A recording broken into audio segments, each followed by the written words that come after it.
I'm going to leave you now, and Ruth will jump back on. Great, thank you, Rick. Yeah, cheers to them. Amazing job. How are you doing? You brought it home. Yeah, 3-0. Can't complain. You should get on the stream at some point. Might do. I'm just trying to keep, give as many people a go that aren't me type thing. So I might not. Anyway, I'll leave you. Good luck with the rest. Thank you, man. Good night. Goodbye. Jesus. I haven't seen it, but the link, if you want to have a nosy at it. Where did he? Not now. I can't. All right. Yeah. I'll just. After, let's do it tonight. Let's do. You're right. Enough for me to look at for now. Yeah. Let's do it later. Rick, can you still hear me? Remember, we're not doing after dinner. After dinner, okay, yeah, that's we're nice. not going to do that okay, tonight. That's nice. And the fact that it's working means that's even less important. Yeah. So yeah, enjoy the rest of your. Perfect. Is that your coffee or is it done? No, it's a. Oh, I tell you that. No. And Greek. Not eating.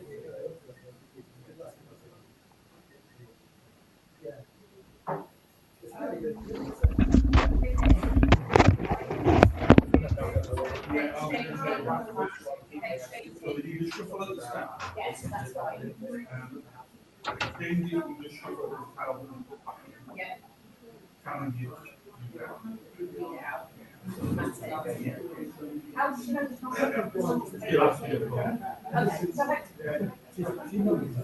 Yeah. That's why it's 3 hours. No, exactly. That's what I thought. If I can do it, yeah. Right. Yeah. And on stream, yeah? Sorry? The fan on stream? On stream, yeah, that's right. Should be busy.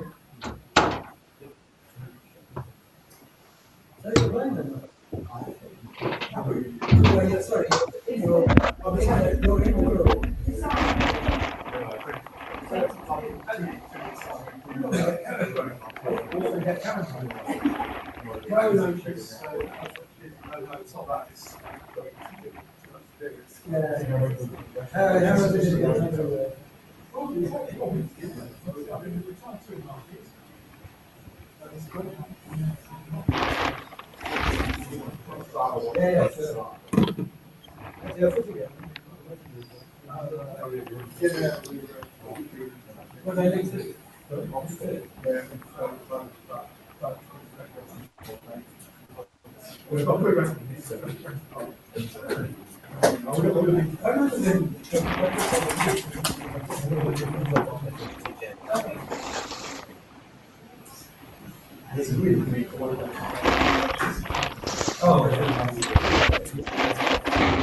Yeah. So the winner comes over here to the hot seat. Yeah. You could probably put that And the winner gets behind you. On 26. Oh, turn that down. yeah, that's quite steamy. Yeah, the winner comes over here, puts the headset on, and I talk to Joseph and Stewart, who are actually there. Do you want to say howdy? Hello. Is that Wayne? Hello. Hello there. How are you? Joseph, I don't know if Not too I bad. couldn't see him before, but I don't know. well, they can. Can you hear Very us? high tech. Oh, is that I the can hear camera you, off? yeah. How are you doing, Wayne? Just trying to keep everyone in order. Yeah. Are people excited on the ground about the stream? Board towards Sorry, player. you're talking over each other then. To Mike. I said, are people excited on the ground that the stream is going on? That's good. Anything. Yeah, I think so. Yes, you're going to be going first. Obviously, people are not seeing what the result is at the moment. So it's that. Yeah, well, we might try I, and Wayne, I've actually just watched back game 2 and 3, and it's looking and sounding really good. Way better than I expected. I thought there would be more glitches, to be honest. Okay, that's great. Yeah, we just said that. Yeah. Okay, I need to That's get fine. So at everyone the start, started what we'll again. do, So, once Eddie's checked they're all there, we'll leave it put to you, them in quick. and I can mix them up. Godspeed. And then if everybody's staying, I will mix Thanks, them up. Wayne. Yeah, that's what we do at the start. I'm going to do what Wayne would normally do. So at the Who is start, the female voice that I can hear a lot in the background here? I will mix them up before you put the letters. That will all go away when they mute their mic.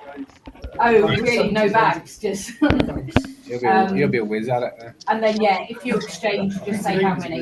And I think Stuart also, they can't hear us now because no one's got the headset on. I don't think they can hear us. And then if there's any challenges, I'll do those. I'll So their just do audio's coming through the headset microphone. challenges for the words and read them out. So, this is Anyway, Stuart, open. yeah, the first session went really well, really smooth, and we've obviously already practiced, Might haven't we? take Ellie a So second step, so I'm going to explain to her everything that's around her so she knows. So it might take a minute or so for that, but otherwise we should be good. And that's what people will be seeing. There's a camera on you and a camera on Ellie, and then there's a camera on your racks and the camera on the board. So that's what others will see. I've had to sort of show nothing up my sleeve. Yeah. What do you think? Rubbish, nasty paper.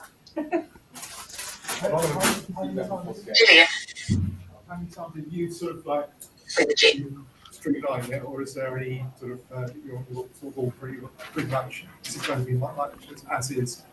Yeah, I mean it's gone really well. I've literally just sat there and I flick the board every time it's the next person's turn because there's two different views. I had to. Remotely? Yeah, I believe so. Not 100% sure. I think so. But they're doing all the crackle and stuff as well. So there's lots of other things and putting overlays and things. So and then I had to adjust the camera a bit. Sometimes people block the camera that's looking at their tiles, so I have to adjust that. That obviously might happen with Ellie because it's unusual and different. But Stuart, are you seeing the OBS then? Am I what, sorry? Are you able to see the OBS? Yes, I can see it now, yep. Okay, right. If you want to watch that, I'm going to do a transition, and hopefully the enhanced scoreboard should come up. Okay? Yeah, okay. Has that worked? Hang on a minute.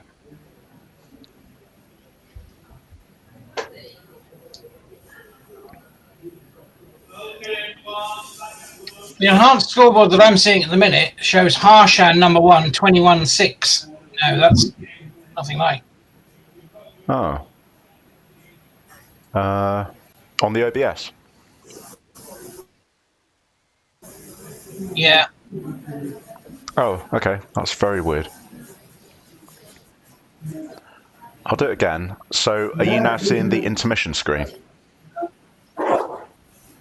No. Go through door now. And in front of you is the table and the chairs where you'll be Okay. sitting Well, on your right. So just on your okay, right. that's If weird. you're sitting there for a second, then we can adjust it. So I'll explain what you've got in front of you. Sure. So here is quite a much larger table. So and that's your for you to count. So you can put a drink on there. Yeah. Then in front of you here, this is a camera, which is basically aimed at your rack.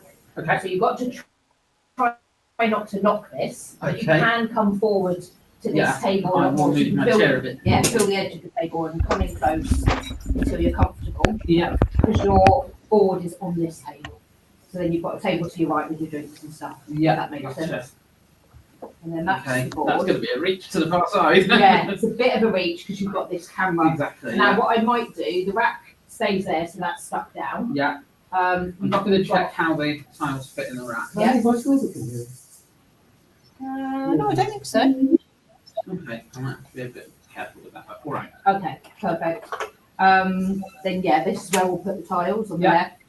You're playing Mike, so he'll be Yeah. opposite. He's got the same, he's got this camera. Yeah. in front. Got And then that's so the clock's not going to move, that's stuck down. Yeah. The rack won't move. Occasionally, if you knock this Joseph. camera and we can't see Hello. your tiles, I might. Hi. I mean, my screen's right next to me because I've still got a lot of stuff up in the background in OBS of stream test match play You from might us. send that whole lot, I'm afraid. Yeah, no, that's fine. I had to do it a lot with It's really breaks, but it should be all right. Um, Okay. You've done that down. Can you hear me now, Joseph? I was like, oh, might have to adjust it a bit. Yeah, we need them to mute Sounds their like- mic. I can't hear you too well. Probably won't need to. Just you've got it Wasn't sorted. playing Scrabble, yeah. So, Is there an immediate Carol's got problem, this morning. or are you going to be able to? Okay, Stuart, go ahead again if you want. Lost all three, and people are getting like their record scores again. Oh no way, Ellie, that's not on. Right, this is your comeback game Absolutely. then. Yeah. Definitely. I'm playing mine. Oh, okay. That's Cool. always something to look forward to. Yeah, and then I'll do any of the challenges, and All right. if he needs to exchange, I'll kind of be Wayne All right. to do that. Ruth, isn't it? Yeah. And other than that, I think so. We've got Stuart, Joseph, Bennett, and Oh, hang on. Stewart Holden, Okay. who are doing some commentary. You obviously won't hear them, No? and we're recording it, but it's not going live. Got you. And then we might share the link with people later, or they might edit it and put out games Cool. and things. So we'll let people know. Yeah. Um, Because my mum is going to be badgering me to watch it. yeah, exactly. I think there'll be a link that they'll share with people, you know, that we'll be able to do that. And then, yeah, we'll get feedback from everyone who's been on the stream. Stuart, did you have a question? You know, if there's anything that can be better. Yeah, I mean, I can see Ellie. I can't see anyone sitting in the other seat, but behind that is still the window saying stream test match play. Mute my mic. Right. Hi, Ruth. Can you hear us now? I can hear you, yeah. Ruth, could you mute your microphone because it's really loud for us here. Joseph and I can't actually hear each other at all. Apologies. No worries. Okay. Yeah. Okay, Joseph. Right, we should be able to speak now. It's just the way it was set up. Don't worry. Yeah. Yeah. So I can still see the thing. Stream test match play, which obviously I want to get rid of. I don't quite know how to do that at the minute, Joseph. Right. You're looking at OBS.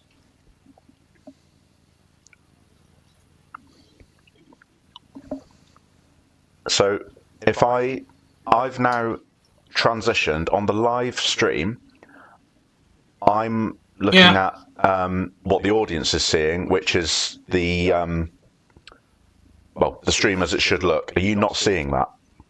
I can see the board. I can see Ellie sitting at a seat and all the rest of it. In the window behind that, I've still got stream test match play. It's like we're looking at one layered on top of the other. I mean, it kind of works, but it's just there must be a way to get rid of. Yeah, I believe what's happened is since we have last done a session, Joel has updated the stencil, and I had to jump on a call with Rick and download something or relink something. It doesn't actually matter because the audience, as it were, is seeing what I am projecting, which is as it should look. Okay. So as long as you're able to operate, then it's fine. So Ellie's playing Mike Willis then. Yeah, that's correct. So Mike is starting. Okay, all right. Are you ready with Quackle, or if you want to set it up, I'll intro and have a little chat quickly. So I'm going to transition. I've got into Quackle ready view. here. Am I doing the quackling then? Is that what? Yes, if that's all right. Yeah. Okay. So I save it to live game. Yeah. Yeah. I'm also going to be quackling, but just internally, so I can follow along. Okay, I'm going to transition quickly into commentary. Do a little intro. Okay. Welcome back, folks. After a quick lunch break, this is round 4 of Winter Matchplay 2025, the inaugural stream. We're very happy to be here. Big thank you to Mike Chappell for joining me in games 1 to 3. All 3 games were not exactly blowouts, but quite clear winners early doors. Hoping for a bit more action in this next session. We have got Mike Willis, who I believe is the tournament director, playing Ellie Mackin, who I just overheard saying has had a really bad start to the tournament, saying that people have been getting record scores. So we shall see how that goes. But I'm very pleased to be joined for this session, for the next 3 or 4 games, by Stewart Holden. Hi, Stewart. How are you doing? Hi. Yes, Joseph. Good to be with you and good to be part of this inaugural live stream. Well done to Rick and everyone else involved in setting up. Very pleased to be here. It may not be technically perfect, but we'll give it a go and see how we get on. We see Mike has his first rack already, so. Yes, so we move over to the player view, and it's Mike to go first. Now, back in the day, Mike would have had a 5-letter word here that he no longer has available because squaw would have been playable, but of course it came out of the word list with the expurgation. Yes, indeed.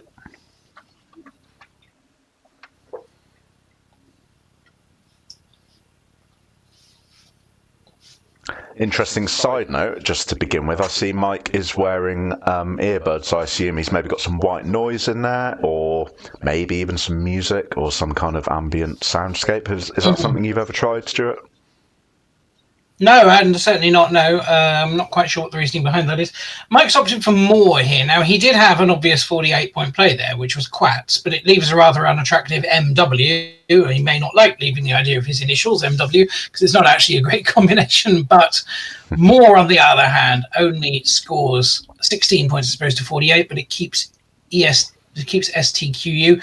I have to say, I just take Cats here myself. 48's just too many to turn down. Now, I couldn't see Ellie's rack there. She's a little bit off-centre, so she has played fixed, but we don't quite know what the other letters were, unfortunately. Let's see whether that can be adjusted, perhaps. She may not realise, of course, that she has knocked it. For those who are not aware, Ellie is a visually impaired player, so we will be a little bit understanding if perhaps she doesn't realise her rack is a little bit off-centre there. We'll focus on Mike Willis's plays, I think, for now. Yeah, and we've got our producer Ruth on the ground who can hear us, so she will be fixing the rack as and when we need. It looks like Ellie kept G, I, and something else, so presumably not a bad play. Scoring with the X, getting rid of at least one of the I's. So yes, back to Mike.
Just need to see what that last tile is on her rack.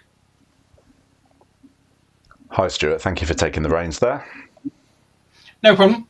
Just trying to establish what Ellie's rack is here because we can only see 6 of the tiles. It's just a little bit off centre at the minute, and she's not one for shuffling her tiles around on her rack too much. I guess when you're visually impaired, it's not much of a benefit to anagram them in front of you, but it does mean it's a little bit harder for us to see what she's got. L is the other tile there.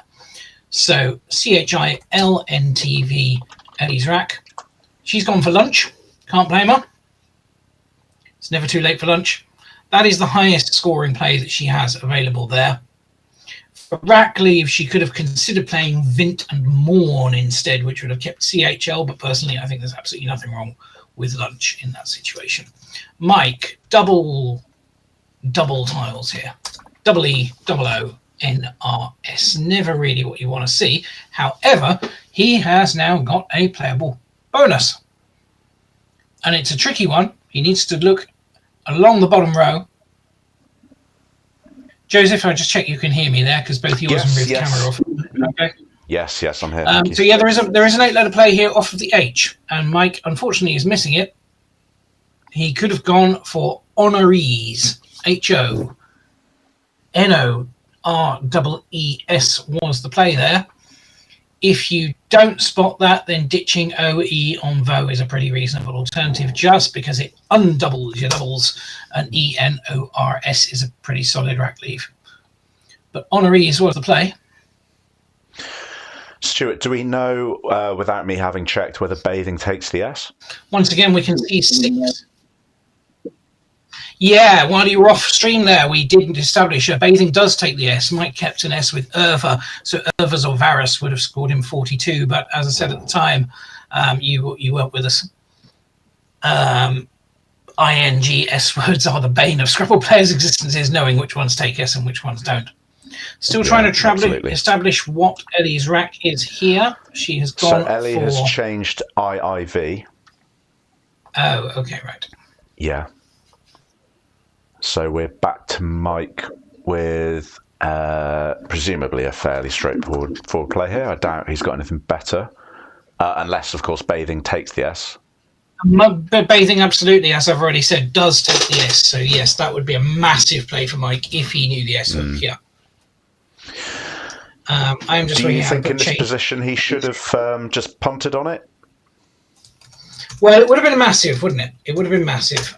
So that's, it's a hard miss. But if you've got a safe spot for it, of course, sometimes you're better to go for that. The difference is enormous, though. J2 spot scored 76. If he played it as a double-double with bathing, it's 112.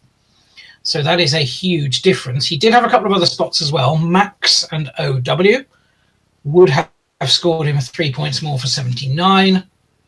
Or more MAW days taken R hook, so he had the lower spot there, but that would have definitely been worse. Yeah. So, yeah, on the one hand, he's got the bonus down. On the other hand, he has missed playing the same word on the column to the right for 36 more points.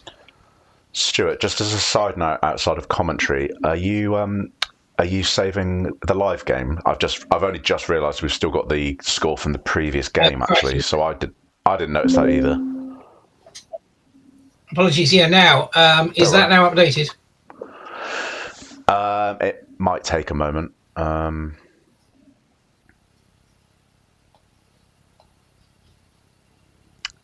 Not yet. I'm still seeing the final score from the previous game. Again, I'm saving in the drop folder as livegame.gcg. Okay, cool. Well, hopefully that will update in a moment. Yeah, it's unusual that it hasn't, though. Okay. Yeah. So Ellie's rack was outlier, and she has successfully played that in the only place it would have played. She did miss, however, playing the same 7 tiles in the same order around the N. Outliner would have been the double-double for 82. Maybe worth just taking a little bit longer to look at what your opponent's played, see if they give you something better than is already there. But she found the only 7 on the rack, and she got it down.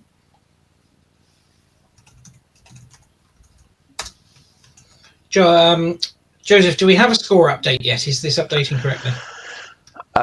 No, it's it's still showing the final score from the previous game. Okay, that's unusual. Yeah. We are in Stream ABSP, Python script, livegame.gcg, yeah? I think so, but honestly, I don't remember off the top of my head.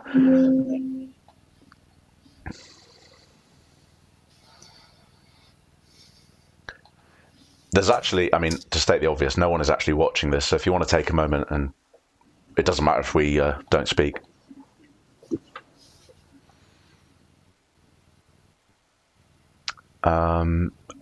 If not, I can try to do it myself. It's just been a few weeks.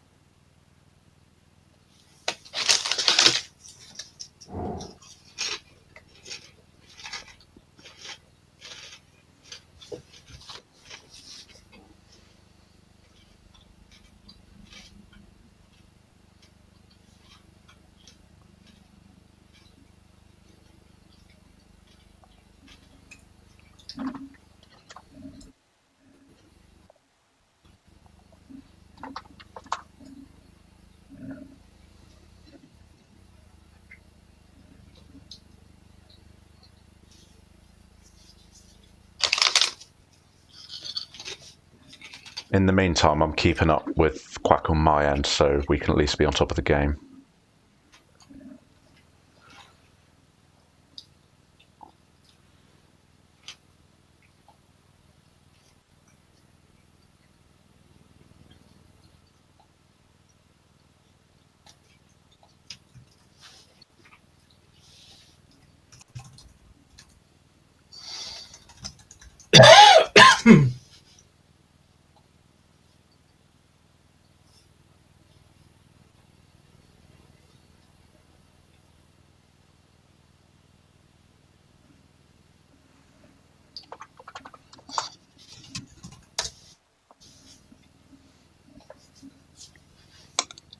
Is Rick Kennedy actually playing in this tournament as well?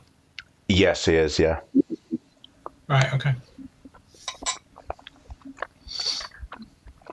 So, I mean, this isn't going out live at the minute. People can watch it later. Is that the plan? Or?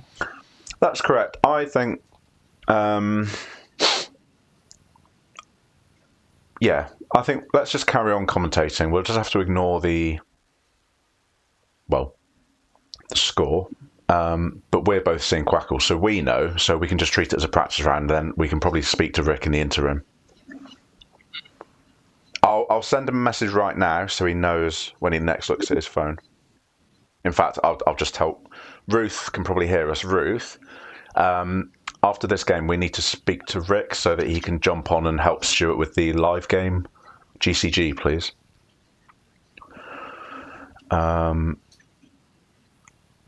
Ruth, I don't know whether you want to just put in the Jitsi that you've received that or WhatsApp me. Yeah, thank you, Ruth. Okay. Yeah, because Stuart, I could try, but I haven't done it in a while, so I don't want to mess around with it. Let's just let's carry on. We can see the score, so that's fine. Right. Yeah. Okay. So 2-2 and 2-4-2. Now we are struggling to see Ellie's rack and Ruth. Ruth, if there's any way we can see Ellie's rack, because it's just been knocked off center, so we're really getting half the. Okay.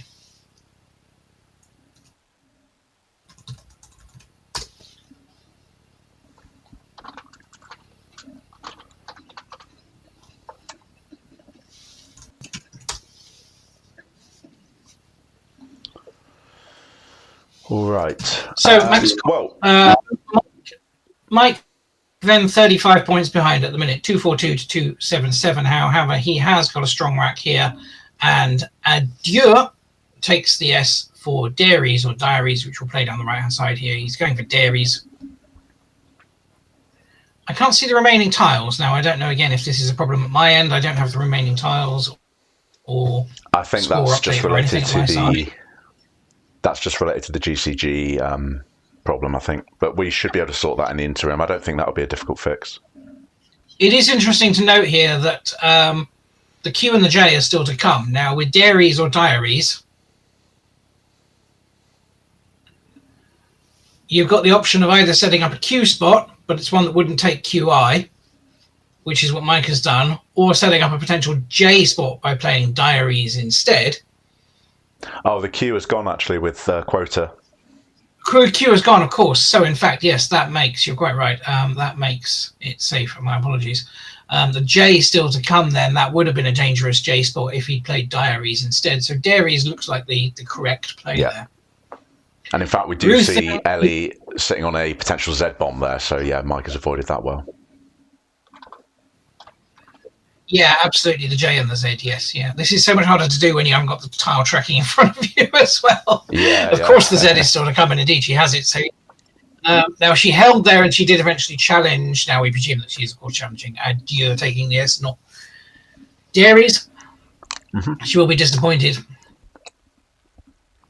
that the Z bomb spot isn't available from diaries, but I wonder if Mike took that into account. You'd like to think he did, and that was a conscious choice. If he picks if he picked a vowel there, he would have had a lovely plink or plonk play down the side of dairies for a massive score. Yes. Again, we can't quite see Ellie's rack, so okay, Ruth has typed this in chat. Apologies. Okay, that's a big help.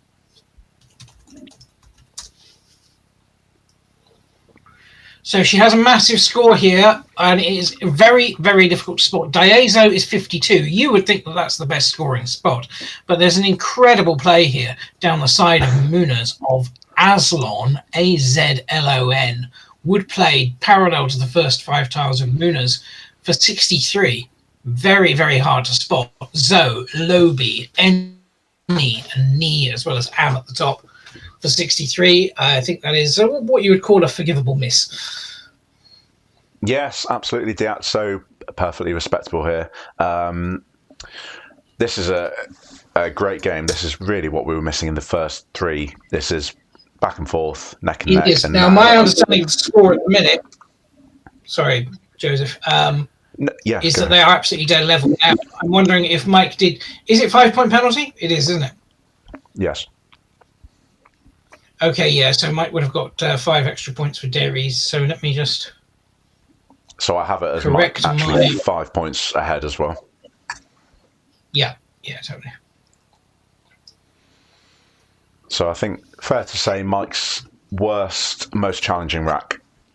So, well, maybe not so challenging. I don't know if this is quite a clear-cut exchange. He's considering plop. Yeah, the place he really needs to spot is absolutely where he is at the minute. And if he's found... Okay, he's going for E-King. That is a perfectly valid option there. Pekin would have been better. P-E-K-I-N, or Pending, or a particularly obscure 5-letter word, Gepik, G-E-P-I-K. Lots of really obscure options to play through there, but those 2 vowels, the E and the I, certainly coming to Mike's rescue. Yeah. Yeah, nicely done by Mike.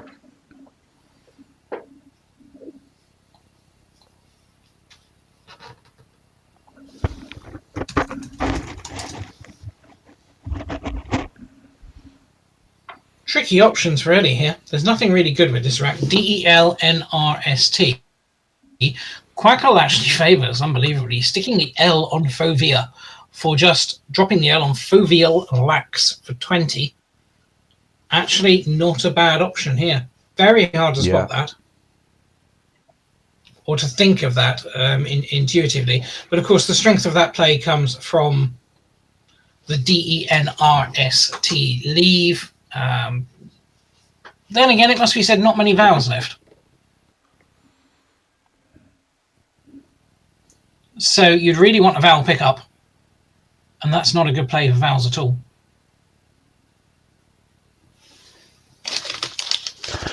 Yeah, other options involve burning that S now for Sned or Sled under Fovea. Putting an S in a nice prime spot on that triple lane. Yeah, in fact, all of Ellie's most scoring plays really involve burning that S. The only, two exceptions, got Newt through the W of Moore. Again, very hard to spot, making fixed. Or we've got Eld making deking, hooking Mike's previous play. Yeah, the Quackle suggestions are absolutely all over the place here because it says Sned or Sled, certainly on the left-hand side. Its next best suggestion couldn't be more different.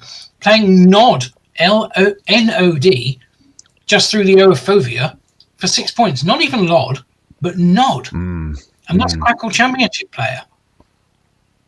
And in fact, she's gone for Lod, which, I think is that's quite a remarkable choice, actually. I mean, it's purely on the strength of the rack leave, but it's actually a very solid play, and Quackle is giving it the nod of approval there. Giving the nod to Lod, and fair play, I'm now running a sim on Quackle, and Lod is coming up really, really nicely here.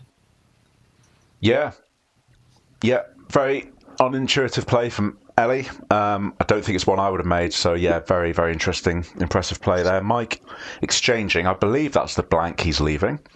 Unless it's the light. It is. Now, I didn't see what Mike had. Did you? He had a couple of P's. I can't remember, to be honest. If you just do exchange 6, it doesn't really matter.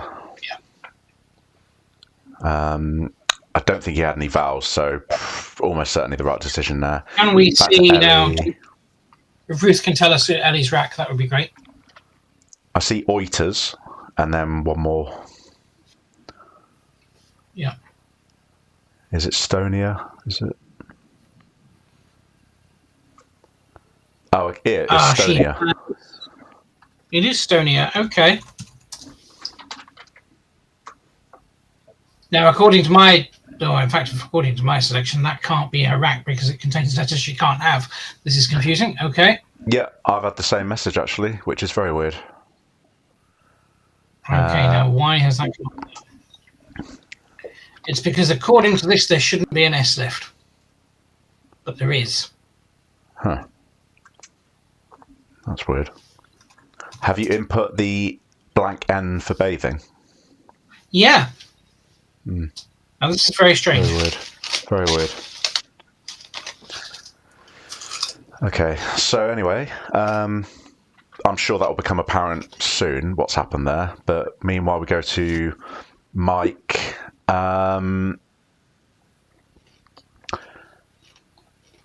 Yeah, Mike in a very strong position here, actually. If he finds any of his bingos here, Quackle's got him at about 94% up to win. Yeah. And that is hooking with Alod, which Ellie has just created.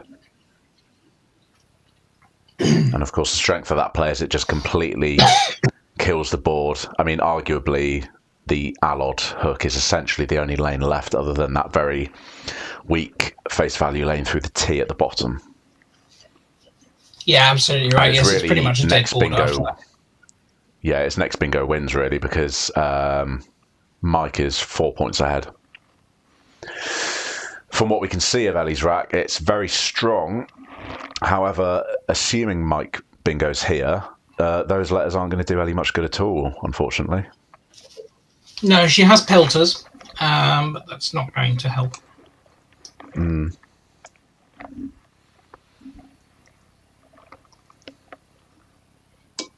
So Mike taking his time here, understandably. He's not even halfway through his clock yet.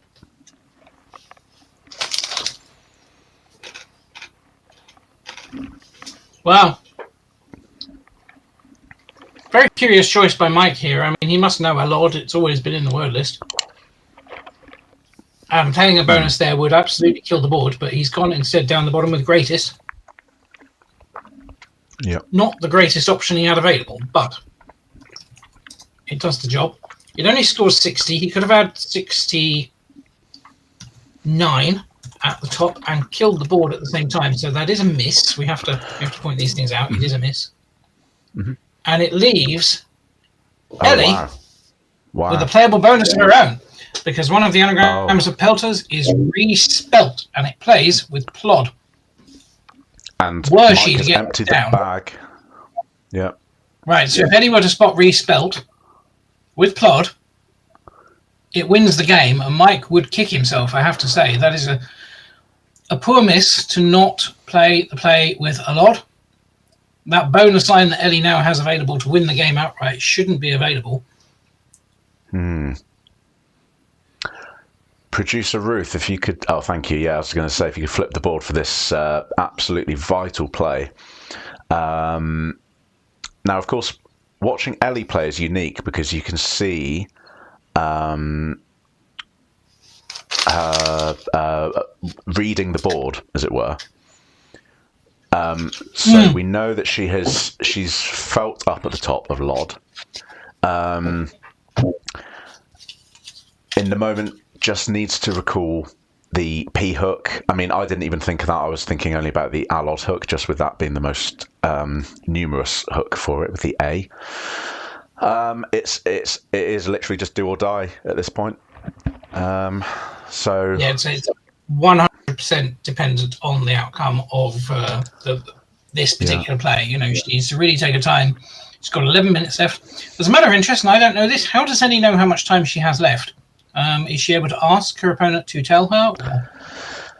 Yeah, that's correct. Yeah, although Ellie is a very fast player, very, very fast. So it's probably only happened on one occasion I've ever played her where she's actually asked me. Okay. And even then, that was about with 4 or 5 minutes left. I wonder whether Mike has seen the potential on Ellie's rack and is just sitting there, fingers crossed. I don't know. I presume that Mike tile tracks. He will be looking at it. It looks, unfortunately, as if Ellie is not taking the respelt and plod option. That was the one winning move.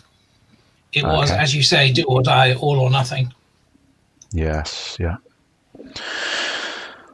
So One wonders, is there a possibility of Mike being in trouble with this J? I haven't really looked yet at what his options are.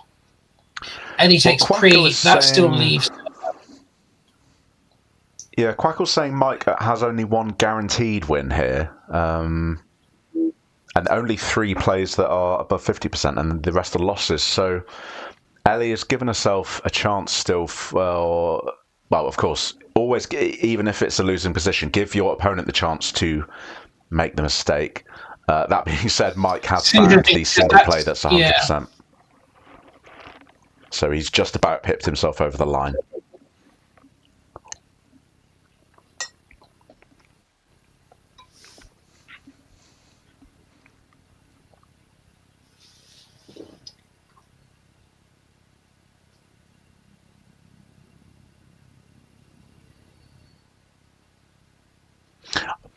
I don't know whether there's one been left in... Oh, no, there can't be one left in the bag because Ellie uses a tray. Weirdly, on Quackle, I'm seeing an unseen eye. I don't know how that could possibly happen. It's really strange because there are 9 eyes on the board, so I don't understand what's happened here or how we can have an unseen eye. It seems very strange. The board that we're looking at on the screen is absolutely the same as the one on the board here.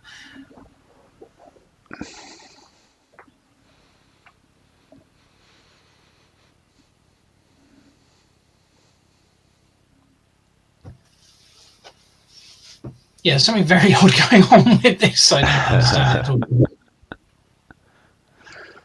So, according to Quackle, Ellie's best play here is Ute through the W.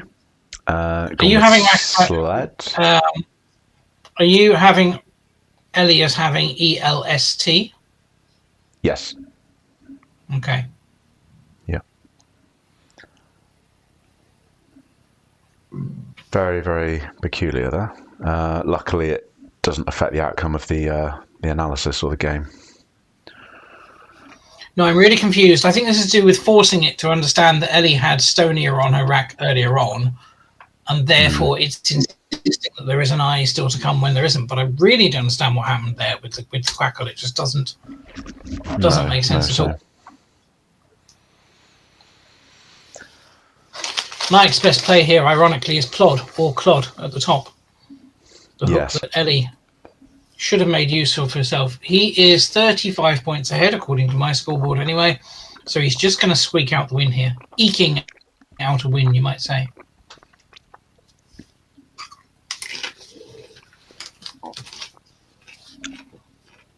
Stewart, what experience do you have of playing on stream?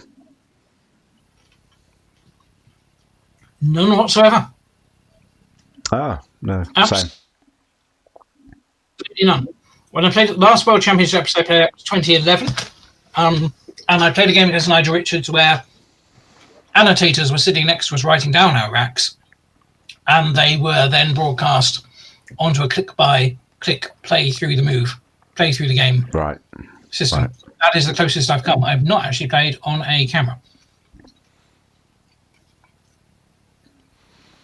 And the reason for that very simply is because I took 7 years off of competitive Scrabble and only came back last January. And even now, I only play the Northern Ireland Championships. So,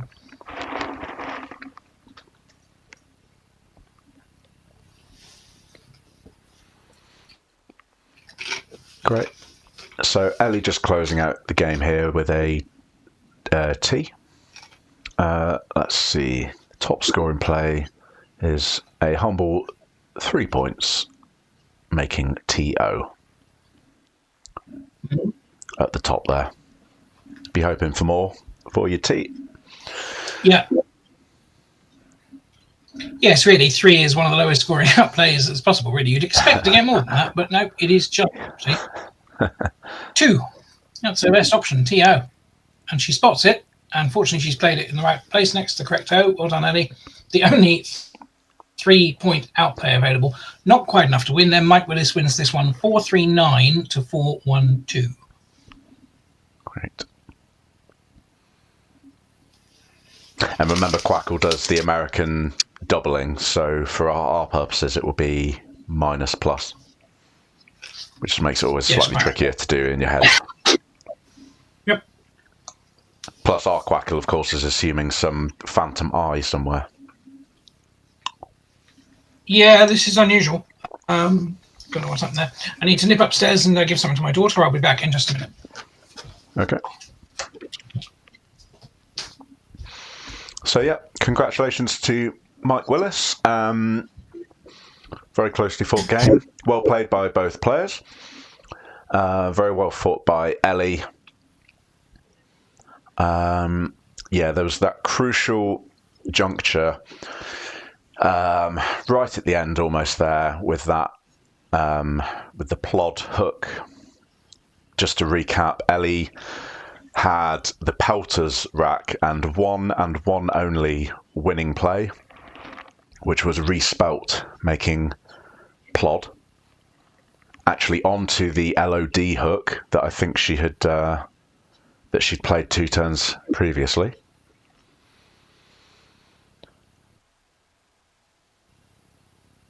But by no means an egregious miss. Both players will have been well aware of that that crucial 7s lane created by Lod. Of course, Mike himself, probably fair to say, as Stewart said, missed a superior bingo there when he played greatest, missing a Lod. So it's easily done, and as we touch on often, stream nerves are a real thing, absolutely. Unless you've played on stream, you can't really necessarily empathise with the way it affects you psychologically.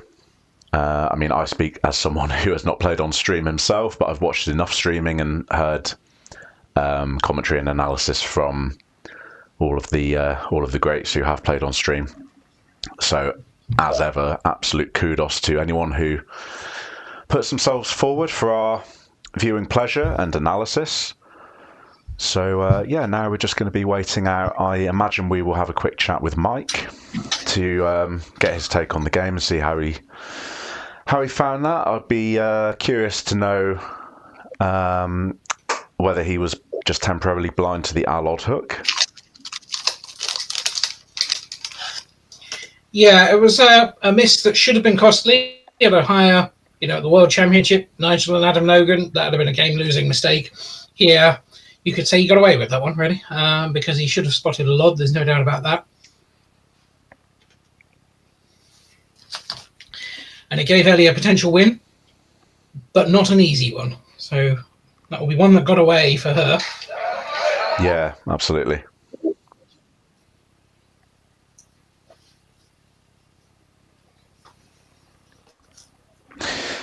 Yeah, you see that quite a lot with streaming. You see one person make a potentially game-losing error, and then the person in the subsequent turn misses their only game-winning play, and so the two cancel out. I see that quite a lot. So yeah, we're just waiting on the players to square up now, doing their paperwork, and then I imagine Mike will be happy to jump on. Our producer Ruth on the ground has said that they're also just checking their scores. Okay. It's also worth pointing out Mike is actually the tournament director, so he will have a lot of admin going on his end as well. So he may be too busy.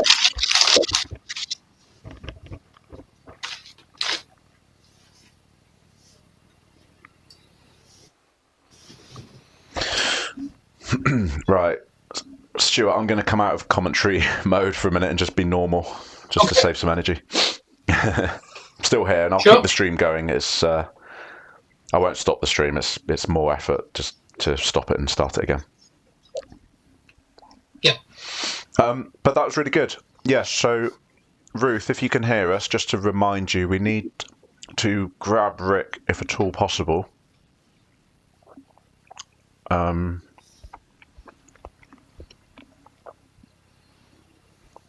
She probably is there, and she does know, so yeah.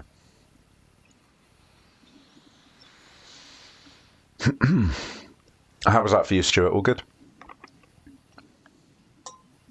Yeah, good. Yes, the Quackle oddity is strange, and I don't understand why it isn't updating the scores. a few other niggles like that. Yeah, bit of an oddity there, but we'll hopefully iron out the creases here. Yeah, I'm sure we will. And again, ultimately, this is all practice, really. Yeah, I think it flows well. You probably saw I said in the group chat that I've watched some of the earlier stream back, and I'm actually astounded by the lack of glitches. It's basically, well, it's just as good as it could be, really. I'm amazed. Good.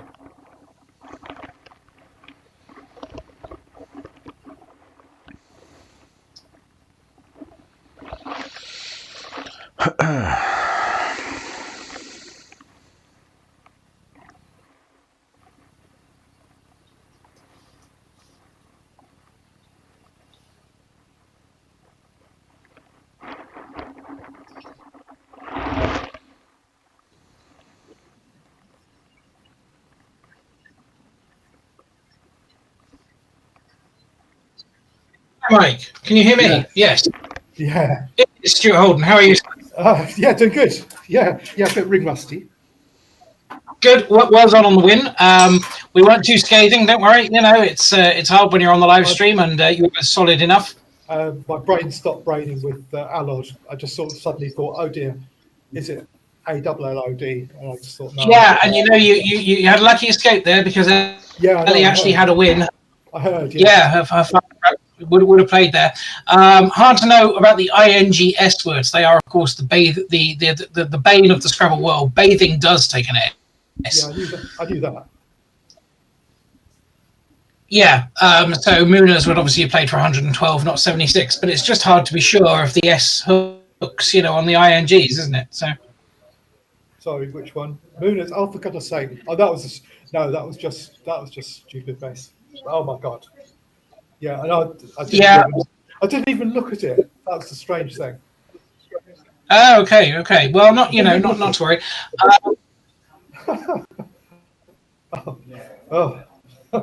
We presumed that you just weren't sure of the INGS because they are hard to know. You know which ones do and which ones don't. You know. So. No. Put it down to ring rusty. Don't worry, that's fine. But no, other than that, it was all very solid. You know, dairies over diaries is the right choice because the queue is gone, so you're not setting up a QIS. Yeah, whereas the J and the Z were both still to come at that point, so diaries would have set up either. So, and Ellie did indeed have the Z. Yeah. So. And also, I chickened out of Peking. I thought, okay, normally I'd play it, but I just thought, for goodness sake, no. Yeah, Ellie had an amazing play actually with Diazo. She kept LN, and you would have thought the Diazo 52 was the top play, but she had this remarkable play down the side of Munas of Azlon, AZLON, making Zoe and Lobi for 63, which would have been an incredible spot. But very, very, very, very hard to find, Yeah, I had some absolute rubble in the middle, as you saw. Yes. When I played Dairies, absolute junk. 2 in a row as well. Peking was, I thought, well, at that stage, I was 90% certain, but I didn't want to chance. Yeah, I mean, P-E-K-I-N, yes, and there's a really weird 5-letters word as well, Gepik, G-E-P-I-K. Yeah. I did know that one, yeah. But hard to spot, and you would have left yourself 2 N's, so not necessarily better, Yeah, indeed. Yeah, so Bailings was very embarrassing. I didn't even look at it. Mike, we were curious about your opening move. Did you see Quartz for 48? Yeah, but I thought, well, it was leaving STQU was at that stage of the game was better synergy, retaining the S. But yeah, I can see that's not really very bright. It's hard to MW. MW is a pretty ugly leaf, ignoring the fact that it's not the letters you want together. But 48 is probably better than 16. Yeah, so I think you have to bite the bullet and take the MW leaf. I was going to play it, but then I thought, I don't like W. WM is a horrid leave. But you're right. At that stage of the game, it was probably the intelligent thing to do. And after Quota, picking up Varan was not very good. And then the sort of like two missed goes in the middle with the OE and just yuck. Yeah, your only other miss was with that Vo play, because the H at the bottom would have given you honorees. HONORWS, yeah. Oh my goodness! Yeah, I didn't know that. Good. Wow. Okay. Thanks. Enjoy. Overall, you were very solid. Nothing to be embarrassed about there. And a win's a win, isn't it? It's a win. Yeah. It doesn't matter. I think.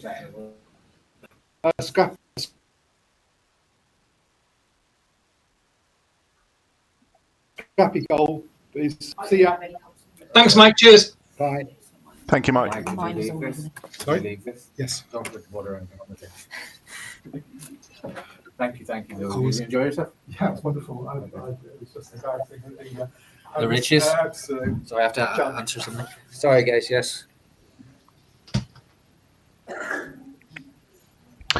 Yes, Rick. Stewart's live game GCG wasn't working in that, so we did commentate, but the score and everything wasn't working that game, unfortunately. Just can't work out why that's not working at all. I'm saving it as live game.gcg in the Dropbox folder. So, okay.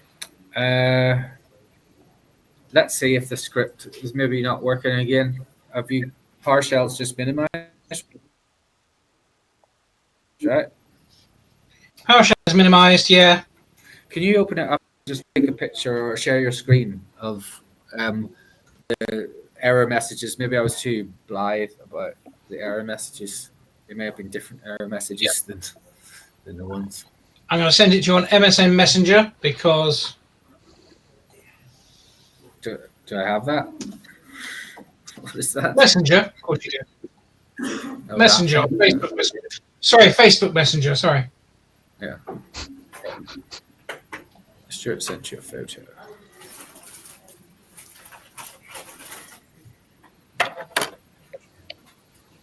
No, that's not it. That's not good. Let me just check. You were in QSD and you copied it. Oh no, that is the right thing. Sorry, I had to scroll over to the right to see the. Yeah. Okay. let's see. Maybe. Joseph, can you run the script on your partial just to see if I get the same printout? Yes, sure.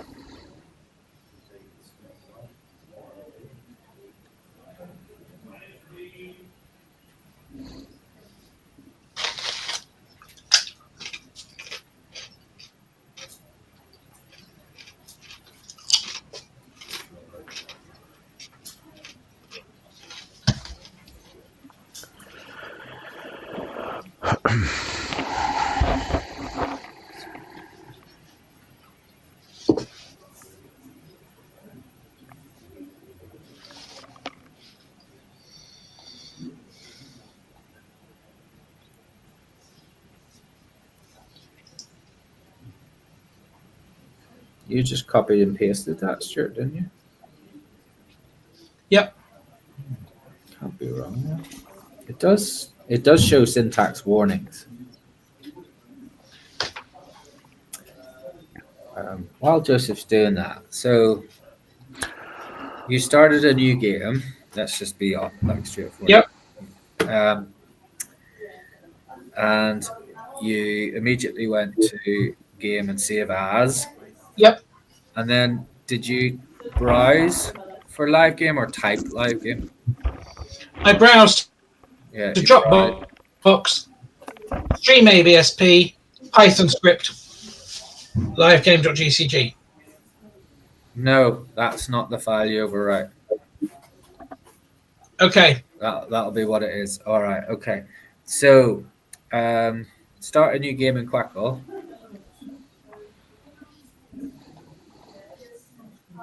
Okay. Yep. And save as Yep. and browse. Yeah. To where? To the QSD folder. Oh. Yeah, this is why. That's all right then. That's good. We'll be able to fix it. So in the QSD folder, double click live game. Yep. Okay, that should be you on the right path now. Okay. Yep. You can do a move if you want Great. or something, but yeah. Joseph, Yeah, also, did you send me the link for? Yeah, sorry. No, go ahead. What, for the stream earlier?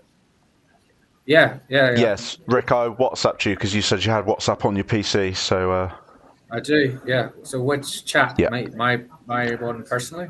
Oh, yeah, I've got it. Just All right, personal one. thanks. Yeah. I'll put Ruth back on. Yeah, you should be okay now.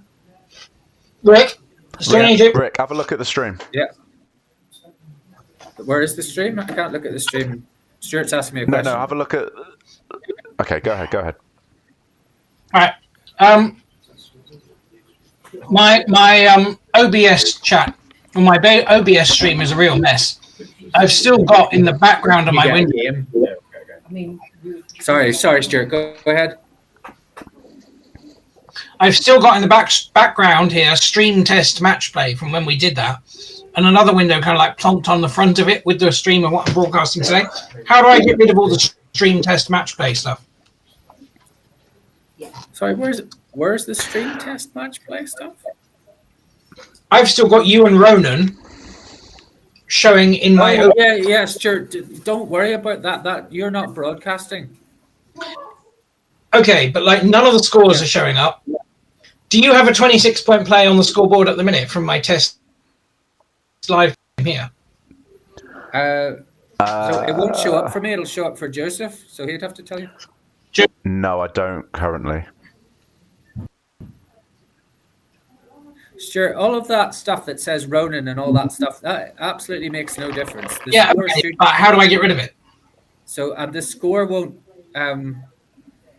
So no, Stuart, you don't need to get rid of it. Can I tell you at another time because there's like we're literally about to start the round. All right. Yeah, Okay. I will tell you at another time. It's just not the right time. Yeah, no, that's okay. Right. All right. Can we swap out Ellie's rack for the proper rack and it stays in place? Yeah. I mean, the physical rack that she's putting the tiles on was out of place last time and we couldn't get it corrected. The physical rack on the table. Yeah, I get that. Ruth, he's saying that the rack, Ellie's rack's not good. It what because she pushed the letters right. Yeah, to the she side, pushed the letters right we to the couldn't- side. She's and gonna, then every time she's she gonna fix moved- that so that they keep the letters. You're gonna ask them to keep the letters keep centrally. keep the letters and yeah. not hit the because it's just it was quite tight for her. Yeah, we're She's got very fixing long that. arms, Okay. so You're saying though that it's yeah, I not think coming. we'll do salmon. Salmon, pizza, Yeah, I and think- Andronowski, and that's table. Sorry, yeah, you shouldn't. You just see your scoring quackle. Are you starting, Sam? I'm just fixing the clocks for you because they look like they've gone off. 3 times. So, Stuart, are you all right now? Is everything okay? Yeah, but the score isn't updating, is it still? Stuart, I'm going to try and do a live game right Have now. you and saved it if- after you've done, Stuart?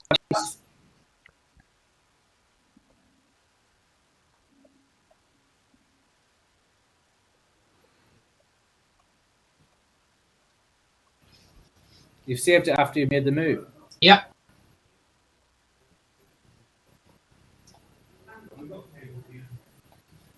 No, Oh, maybe there was a lag on it. okay. Okay. Is it now You should Joe's be okay now. 26-0? Yes, the last play is now coming up. Bohea. The score's not coming up, but I do see the scrolling thing, whatever it's called. Yes, you playing your starting. It must be or something to do with how I can yours find is out syncing, if your you're drop not box sure. is syncing. You're it's not replying, syncing so you'll be particularly well, sitting in Stuart, this but, seat yeah. this side. Everything is set up correctly, so hopefully it Yeah. kicks in a bit better.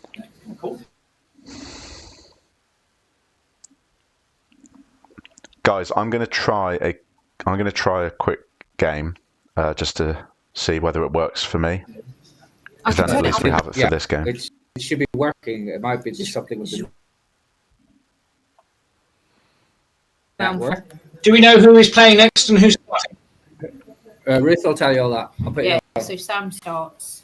you tell all that. Right, so Sam Crispin. Okay, who's playing next, Ruth? Sam Crispin. Sam Crispin, yes. Right.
Hi, Stuart.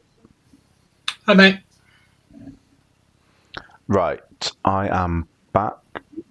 So we have got Sam, Crispin, and that's Piotr Andronowski, is it?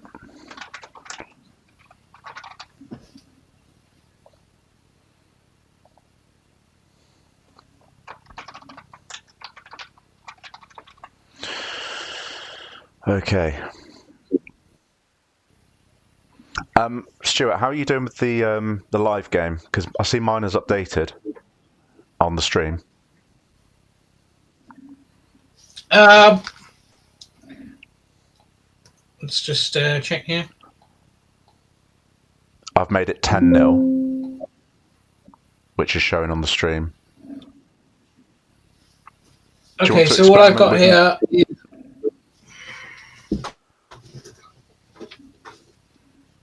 Do you want to experiment with me doing it for this game? Well, yeah, it's hard to know why mine isn't working, to be honest. Yeah. Does mine show the player names? Do the player names come from mine at all? No. Does it show anything at all at the minute? No. Let's see how. Okay, well, I mean, Sam's got a nice easy rack here, so it won't take him too long to play water or de-water or something. So let's just see. He'll get a sweater or something, and we'll get a very easy. It should show 76-0 as soon as this goes down. He's playing where at? That is a very nice option. Doesn't take an S. Great play. Solid move. So I have now played.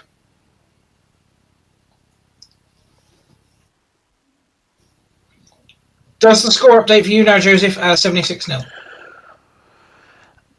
Not immediately, but it may come through. I'll let you know as soon as it does.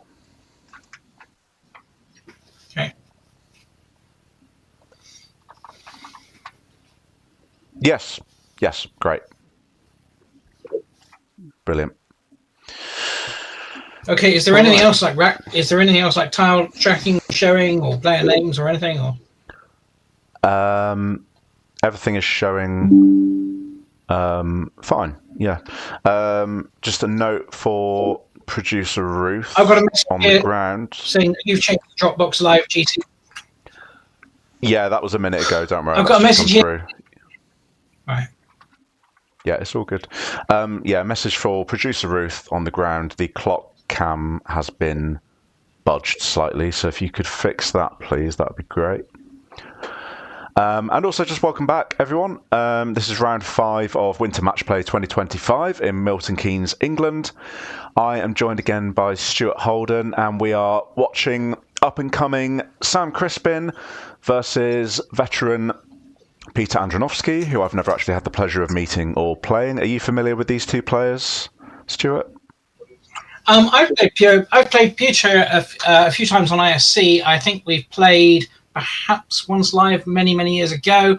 I only met Sam when he came over for the Northern Ireland Championship with Ruth the year before last, but I then played him at the Holmfirth tournament just a couple of months ago over in England, Caroline McLaughlin's tournament, and he beat me there in the middle of a fairly miserable weekend of Scrabble for me. So very strong player, very reliable, very, very much, I mean, up and coming, you could say, but he's just finished 9th at the World Championships, on his first attempt. So more than up and coming, one might say, really going great guns already.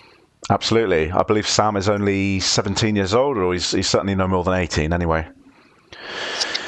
I believe, anyway. according to Ruth, yeah. So. Yeah.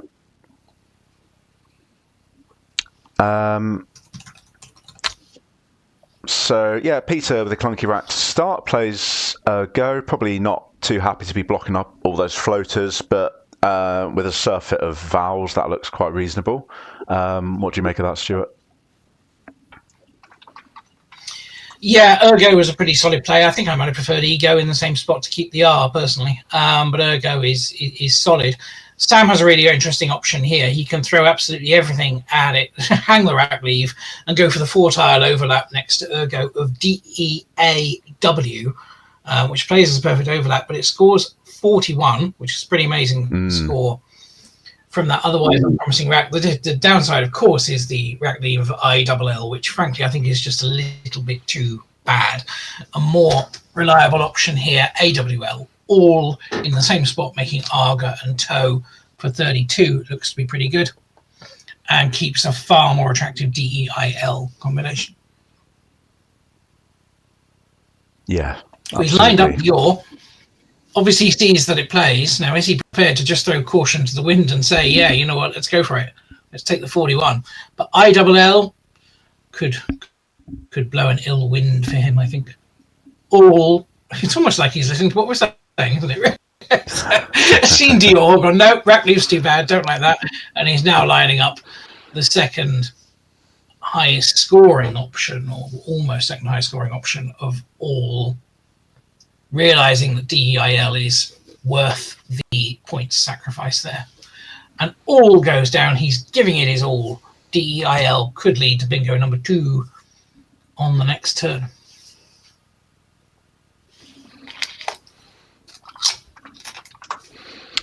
Right. Back over to Peter. Again, not a particularly inspiring rack, but he's got some nice plays that score and leave well. Namely, well, his standout play looks to be Took, making Tout. He's also got a very, very fancy play through the W. And he's gone ahead and found that. He is, yeah. Fantastic. Yep, we bow to that move. It's the highest scoring play. Kowtowed for 30. Lovely spot. Very nice. I might have preferred Took with Tout and Low, I have to say. It's only 3 points less, and it would keep a nice DET. I think on balance that probably slightly better, but certainly nothing wrong with Kowtowed. Going back to Sam then, he's got Muddle on his rack. Doesn't play, but Middle would play above the the ED of Kowtowed. No real one standout play for Sam here. These are the kind of racks that can eat into your time because nothing really strikes you as being clearly the best move, you know. Yeah. Middle feels very open at this stage of the game. Sam's already got a 58-point lead. Do you really want to open it up for end hooks to middle? Open up front hooks for ME along the second row of the board just feels a bit generous at this point. A safer, more conservative option, Muid, M-U-I-D, on the left-hand side, making K-I and O-D. Quackle likes that.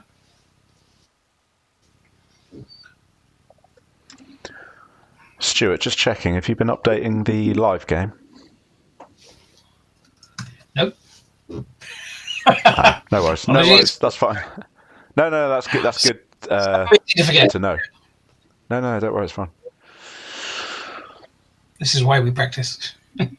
Absolutely. Has that now got the score update of 108 to 50? It should have come through in a sec. Yeah. Thanks.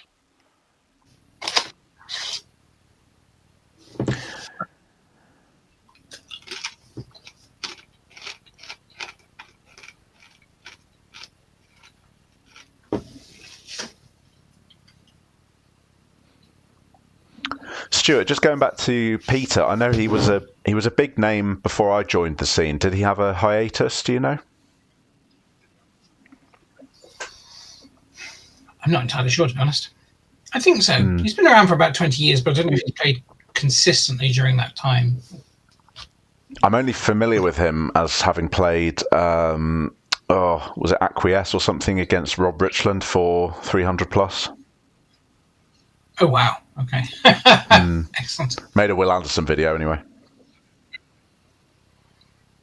That was at Rob Richland's house as well. Brilliant. So yeah, understandable that Sam's taking his time here.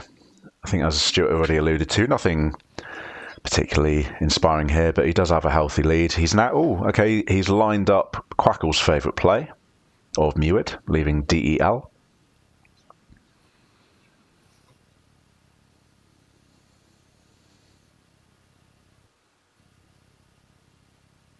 I wonder if we're on site time today here, Joseph. The rack, as I'm seeing it, he's got his lined up as dimed plus UL. Is that what you're saying? He's just played dimed on the board? Yes, I have noticed today I've got a slight delay. It's something we're going to need to iron out. Most of the time it's not affecting my comms too much. But it's something to be fixed for sure. Okay, Dimed is a phony. More to the point. He is phoning away. Wow. And yeah, this is coming off for sure. I think so. Piotr is holding. Interesting. Sam's got his words in a muddle by not being able to play muddle. Still on hold. If Dimed were valid, I even question whether it would be superior to Muid anyway. Possibly. Leaving UL. They are checking it. It's going to come off. So that's the play. Interesting. Okay.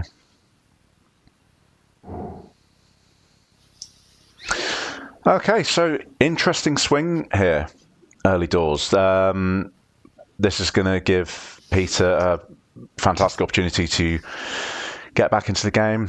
Sam's going to be really disappointed to see that come off. But it's a very plausible looking phony, for sure. Yeah. You always have a choice, though, as to whether you risk something you're not sure of. It's one of the early lessons that I learned in the game. You know, you automatically think, I'm unlucky if that's not a word. But what you've got to consider is you've always got a choice as to whether you're risking something. Because the number of times that you play something and you're 100% sure that it's a word and it's then challenged off are very, very slim. Normally, there is an element of doubt in your mind. So if you choose to play safe, if you choose to avoid anything that you're not sure of, you will not play a phony. Yeah, this is a very valid point. So Peter with the duplicated N and L, really not very synergetic, plus the J, but he's got a lovely 30-point play that addresses all of those issues and keeps well, and brings him essentially right back into the game, and I've no doubt he's going to play this quite quickly. That play, of course, is Jin under the K. It, of course, does set up the D front hook, which Peter is now going to know Sam has, but I don't really think that's going to factor into his play here, to be honest. Joseph, I think you're 30 seconds behind at least on the delay here, because Joint is already on the board as Peter's play, so I don't know if you can update from that. But as you were talking about Jin, Joint was already down. So. Oh, okay. No, that's good to know. Yeah, Producer Ruth, could you take a note of that, please? I will tell Rick as well, but that's quite a major technical issue, really. Yeah, I'm about 30 seconds behind for some reason.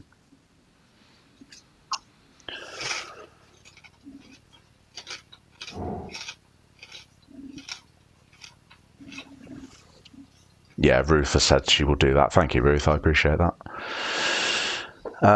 Yeah, not the worst technical problem to have in the world, but it is a little irksome because it means I'm not up to date with watching the players think through the shuffling of their tiles, and obviously not seeing as they place the word on the board. Most of the time, it's not going to be a huge issue, though. Signs of frustration, I think, from Sam here. You know, it's galling to have to sit and look at the same rack two turns in a row. You always feel like you're in danger of playing on tilt. You know, people compound the error of playing a phony by then looking at the rack a second time and thinking, oh, I'll just play this instead. So you compound the error by not playing a very good follow-up move. Muddle, however, he seems to have avoided any disasters there. Muddle is a fairly solid play, given. Yes, yeah. He also had a nice option of milded above the E, leaving a U, scoring 36. I think if he'd seen that, he probably would have preferred that. But yeah, Muddle was a perfectly fine play as well. Now, Peter has one playable bonus, which has just been given to him. There is no 7-letter word from that rack. He didn't set anything playable, but now he has one, and it goes through the M of Muddle. Not a particularly easy spot, but he is indeed finding it, lining it up on his rack now. This is a brilliant play by Peter. Lemonish going down through the M. Great play. The only playable 7 or 8 letter word Really nice spot. Yeah, absolutely. Yeah, superb play from Piotr, and as I expected, not even a glimmer of doubt from Sam there. No hold. Sam with exceptional word knowledge himself. He knows that's good. Really nice spot from Piotr. Took a moment to look at the new floater presented to him, and that actually puts him into the lead. Yeah, 150 to back to Piotr and Sam. 129 to Sam now. Sam's rack looks promising. ADEINOP. He doesn't, however, have a playable 7 or 8, and this is the mark of the man, I think. He is immediately lined up the top scoring play. Podia, plural of podium, is a 5-letter word, plays with AL. Now, is he going to spot the best spot for it? Because you would automatically think that's going to go with Al, but it plays far, far better above the last 5 tiles of Lemonish. 5-tile overlap into the top right-hand corner. It looked like he was looking at Podia, but perhaps he's only seen the Al spot. If he looks in the top right-hand corner for overlap plays, Podia plays there for 54 and is the knockout play here by some distance. Stewart, do you think there's much call for saving those 15 points and taking out the arguably more dangerous spot above the L? No. And Sam, I can see here, has spotted Podia. Brilliant overlap play. The standout move there, 54 in the top right-hand corner. Brilliant stuff, and keeping a very attractive EN as well.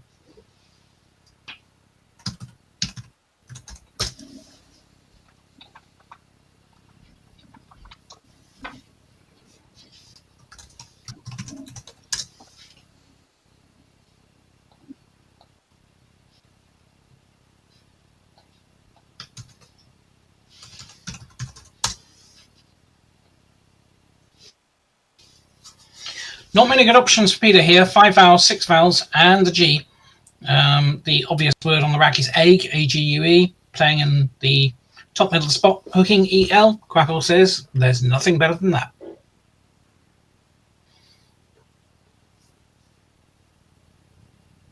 The only way to play more vowels is a very unattractive play of league, L-E-A-G-U-E, off of the L of all. Leaving AO, that's a dreadful vowel combination. It opens up a floating E on the right-hand side, perhaps to counter the top spot. So there'd be 2 openings, but that's not a very attractive play. You don't want to play egg in this situation, though. You want to be scoring more. You want to be clawing back some of your now 33-point deficit. Egg feels like the kind of move that no one really wants to make. He's going for it. It is the best play. But he'll be a bit disheartened that with that juicy spot available in the top middle, he wasn't able to get anything better than that. Such was the luck of the draw with what came out of the bag. Yeah, absolutely. Kudos, though, for just check making you have that. a score update. Joseph, is Yes, indeed, yeah. Yeah, kudos for making that not particularly 183171 fast. is what I have here. Just checking that's correct. Correct. Yeah, as I was saying, he's, yeah, doesn't matter. Moving on. And speaking of uninspiring plays, this is a rack that looks fairly promising for Sam at first. This is another time killer here. There's really, really not a lot available. It looks like with 6 promising vowels and an X, you should be able to play a nice little XU somewhere. You should be able to get a tux down or something like that. There's very, very little available. He really is best to play on the strength of the rack leaf here and play ducks off of the D of muddle for 22 points, simply because it keeps an attractive EINRT. It looks like that is what he's maybe thinking about at the minute. He could score a few more with Linux off of the L of all, but then you're breaking up a really nice rack leaf. It's a disappointing rack. It's the kind of thing you'd really like to score more from. He's found a way to score a few more points with Nix then, with Town and Live for 31. That was the joint highest scoring move. Nix or Tix there. Nix with an E, Nixer 35 would have, okay, scored slightly more, but not worth playing those tiles and breaking up the rack leaf. Nix seems fairly solid to me.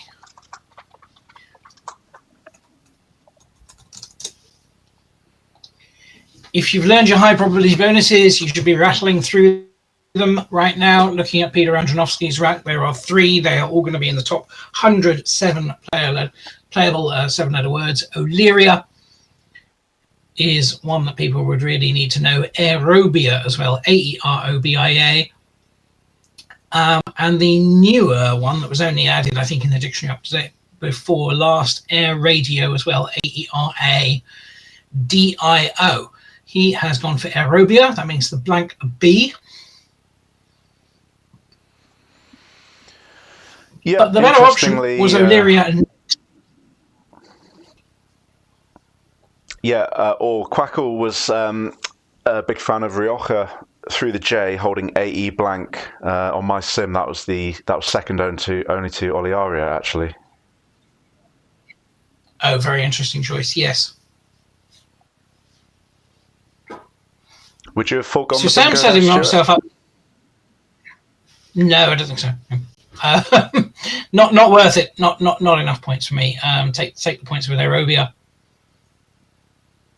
Take a 25-point lead again. Seems solid to me. Sam tried to set himself up with the E hook on Nick's, hoping to pick something really positive. And although it's not a terrible rack, there's really no way for him to use that at all. The parallel plays to Aerobia look like the best option for him here. And once again, he's right on the case. Hub simply playing next to the second, third, and fourth tiles of Aerobia is the best option. It is one of the top scoring plays, and it leaves AERT, and you can't get much better than that. If he wanted more points, he could look in the bottom right-hand corner. Buhr, B-U-H-R, will play with Lib and XU for 41. That's not a bad option, but it's setting on an S hook for an S that he doesn't have. No one really likes doing that. Hub, keeping AERT, a very solid choice here. No need to really look any further for Sam.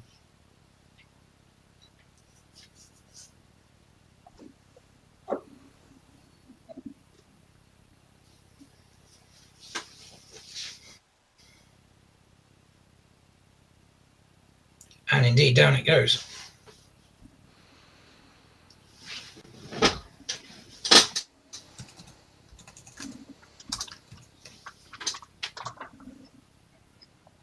So I have it as Sam taking a 9-point lead after that play. Yes, agreed.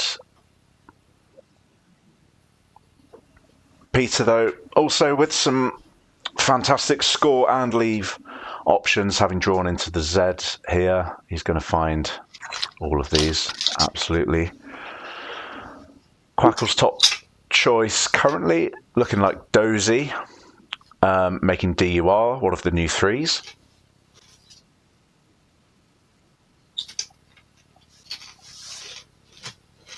Puts him in a commanding position, actually, keeping ARS.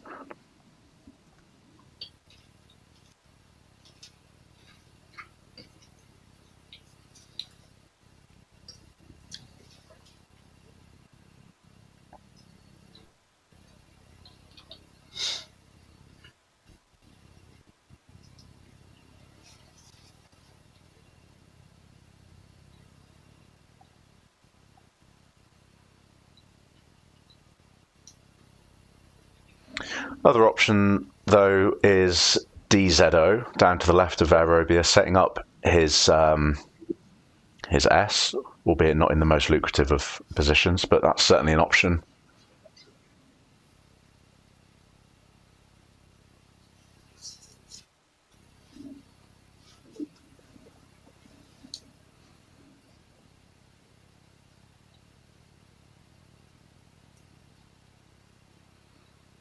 Or, of course, the same play, just holding the D, but then I think he's just foregoing too many points, really. I'm not sure that D does all that much for the rack there. No, I think Dozy or DZO are the plays here.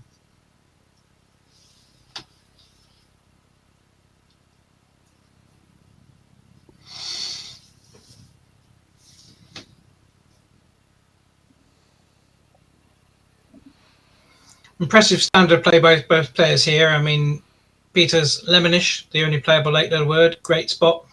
even from the very start, Sam choosing where at strategically. So many options available there. He picks the one that doesn't take an S, gives an awkward H for Peter to play through. It's these little things that seem minor, but they can really make a difference. You know, just choosing not just a playable bonus, but the only one or the best playable one.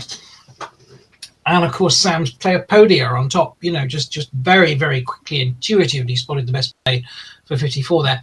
Going back to what's presently happening, Peter going for what Quackle rates, not going for Dozy. Perhaps didn't want to open up the bottom left-hand corner for Sam Crispin. Zaidi is a pretty solid choice for 36 here. Punished brutally by the pickup that he is now getting, because we see ORS being met with QVNI out of the bag for Peter. But turning our attention first of all to Sam's rack.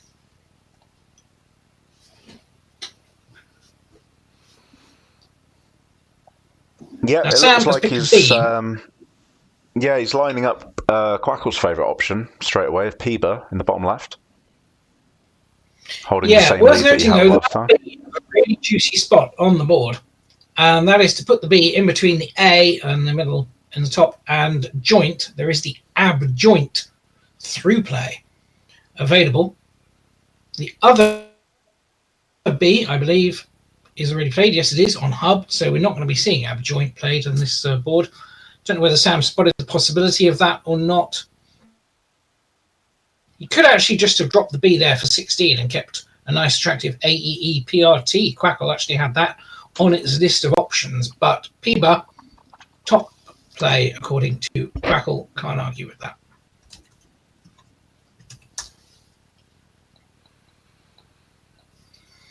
One point the score difference, 2-7-4 to Sam Crispin, 2-7-5 to Piotr Andronowski. It is his turn to play. He is dealing with a clunky Q, and he's going to have to use the S to get rid of the Q. There is no Q play available without using the S as well. He could consider exchanging QV here. There's not a lot wrong with that. Just keeping INORS. Yeah, Quackle's favourite option is actually to burn the S, keep the Q with divisor off DI in the top right. Very hard to spot. Very impressive if he finds that. How do you feel about that play, Stewart? I don't like that at all, to be totally honest. That is not an attractive move to me in the slightest. I'm very surprised to see Quackle suggesting that. Yeah, I guess it maybe sets up the Q to go both ways. But even so, that's not a fan of that one. I've got to be honest. I'm going to run a little simulation on that here, and I don't expect to see divisor at the top after a sim. It's leaping about all over the place on the sim at the minute. All the moves coming in here at about 50-50 winning chance. But QAS, which Peter is currently playing on the board, a very, very solid choice there. That's what he's gone for. And I don't think you can argue with that, really. No.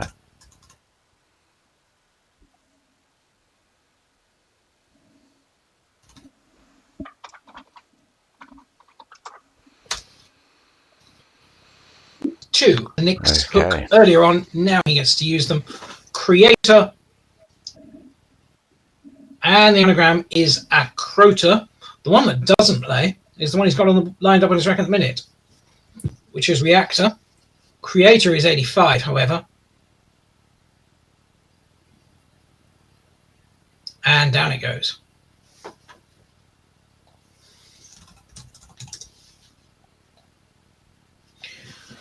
Peter will be disappointed to see that going down. It gives Sam a 54-point lead, and not only are there no 7s from Peter's rack, but there's no playable 8 either. So Sam now in a commanding position after that great draw after Peter.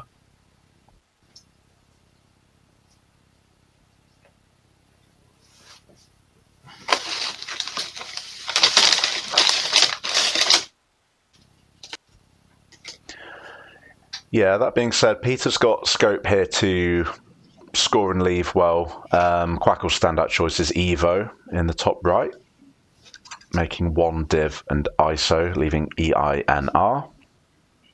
Puts him about 1 in 4 chance of winning, so he's still very much in this game. It does leave unaddressed that new, rather dangerous lane that Sam's just created with the R out in space. And in fact, we do see Sam is going to hit that quite hard if his 7 doesn't play. That's a fantastic find there by Sam. Yeah, remarkable pickup Sam Crispin here of Factful. That is, Wow. What a pickup that is.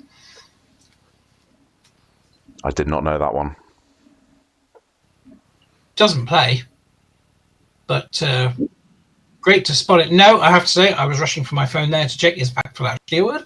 Would Sam be totally 100% sure of it? I mean, it's a very, very low probability word.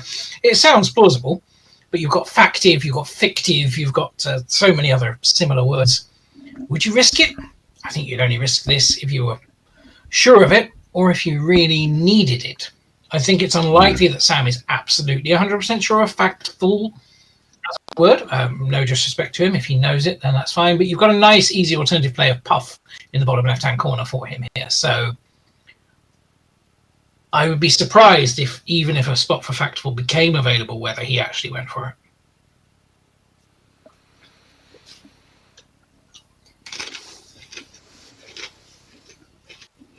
Although you've also, of course, well, you've always got to factor in seeing stars on stream as well.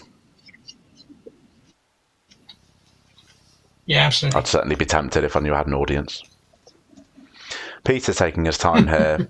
Really quite a critical move at this stage. He finds himself 54 behind. He's not down and out, but he really needs to take his time, think about what he wants to achieve. The problem, of course, with Evo in the top right, it does score. It doesn't really open much new for him, even if it's leaving bingo tiles. I don't know to what extent that's going to be useful on this board. It's worth noting there's still 1 U out for that Q to hit that Q onto the middle triple. So that's an easy 30-40 point play for whoever gets that. Of course, we know that Sam's now got it on his rack, so maybe he will, well, no, I don't see any play actually that uses that P in the bottom left, but holds the U. So Peter going for Virio. Yeah. Solid play. You do feel, however, it's a bit of a maintaining the status quo play, by which I mean that he is still 27 behind and the board is closing, and he's closing it a little bit further. He could end up with a very positive draw here and nowhere to play it. And in fact, it looks like he's on his way to a potentially very positive rack, which isn't going to give him much. He's drawn a Y at the end of his selection there, which of course fluffs up what I'm saying completely. As happens. Oh, of course, Sam lining up UFF. That's a pretty intuitive play, isn't it, really? You look in the bottom left corner. Yeah, he does have PFFT, which is the play that I was trying to find that holds the U for the Q. I mean, it does put a T out in space, but that's not horrendously dangerous, especially when Peter's got 4 new tiles. But again, if that's the only way Sam can lose at this point, well, not the only way, but if it may introduce unnecessary volatility, I don't know. Puffed is also just not the easiest word to spot. You rarely see that played on the board. Yeah, Puff is absolutely intuitive, and Puffed is completely the opposite. You know, such a difficult word to spot. You just don't instinctively put 4 consonants next to each other with no vowels at all. You know, it's so hard to look beyond Puff and get Puffed here. I don't think I've ever seen that on a board. Nope, neither have I.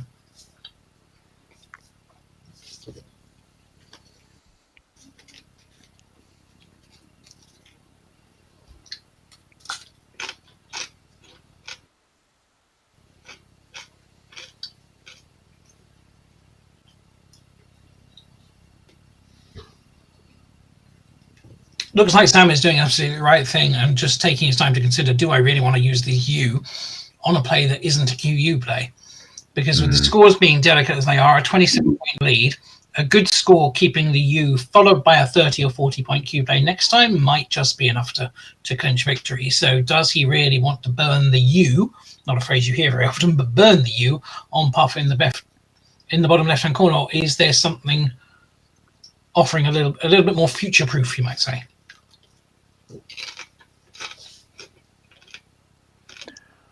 Yeah, he was lining up AF. I'm not sure where that was actually going to be playing.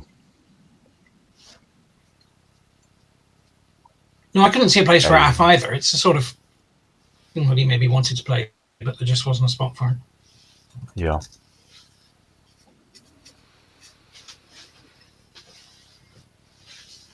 I guess another option is to burn the U now, get 39 and hold the synergetic double F. And then if Piotr does anything in the bottom left with the P, Sam can then close it down again. And that's essentially, well, most of the bingo lanes closed. I think Het takes a front S, doesn't it? So that's still open. So both players are going to be mindful of that. In fact, that's actually still really quite a dangerous lane, now I think about it. Yeah, that is by far the best bingo line on the board. Takes a K, takes a W. Those are no use, but it takes the S for shit, and that's a powerful hook there.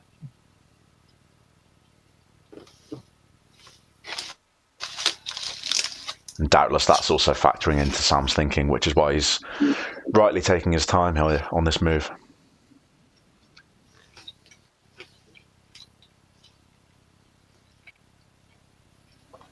I have to say, I think he could do with making a decision now. Yeah, I see AF, when he lined it up, plays really nicely for 32 right in the middle of the board, actually, making 3. Oh, yes, that is a lovely play.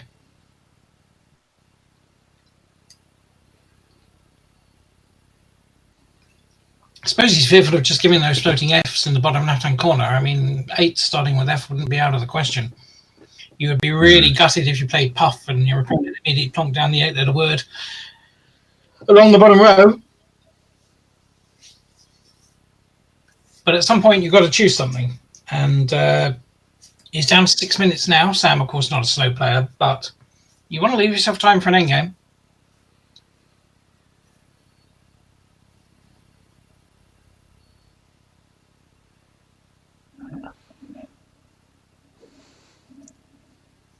And of course, all this time, Piotr thinking about his move. So assuming Sam doesn't go ahead and block Pieter's favoured spot, Piotr can then plonk that down and pile on the time pressure onto Sam, even while he's still drawing his tiles. I haven't considered Pieter's rack yet, so I don't know whether he's really got a standout play. Yeah, it looks like Sam's now considering Puff again. He's back and forth. He's down to 5 minutes. A little bit of analysis paralysis going on here for Sam. It's understandable. It's very hard to know what to do. He has gone for something we haven't even suggested in any of the options here. He's gone for loft in the bottom right-hand corner.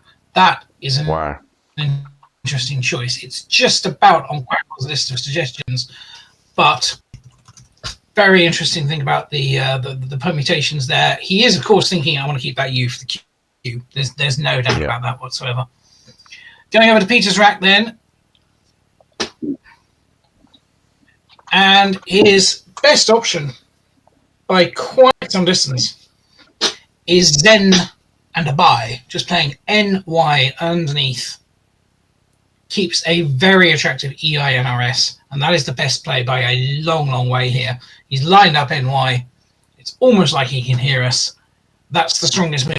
38, it is the best scoring play, other than playing QINS for 39, but NY, he's put it down very promptly. That's a very, very strong play in this situation.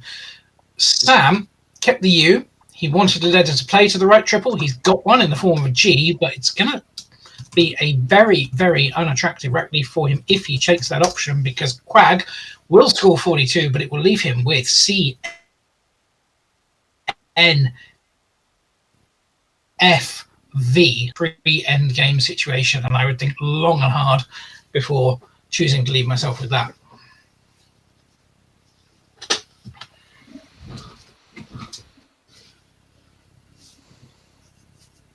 It looks like Quackle's standout play is exceptionally hard to find here, especially under time pressure. But if Sam hooks his C onto Hub, he's got Kang through AN onto the E, 24, leaving the FV, again, not synergetic. And if you're doing that, I think rationally you're just thinking, well, I may as well just get those extra points and use up the Q while I can for 42. For whatever reason, Quackle is preferring Kang, though. Even though it uses that U and keeps FV. I'm not sure what the reasoning there would be. Oh, I guess it uses up the, it blocks the S hook on Het. That's actually a very strong play, of course, yeah. Yeah. Kang is a pretty strong move here. C-A-N-G or C-A-N-G-U-E. But you would certainly not use the U in this situation for reasons that are pretty obvious. You want to keep that U behind for the Q plays. I have to say, Piotr has been pretty unlucky here because he has the dreaded inters plus another I rack.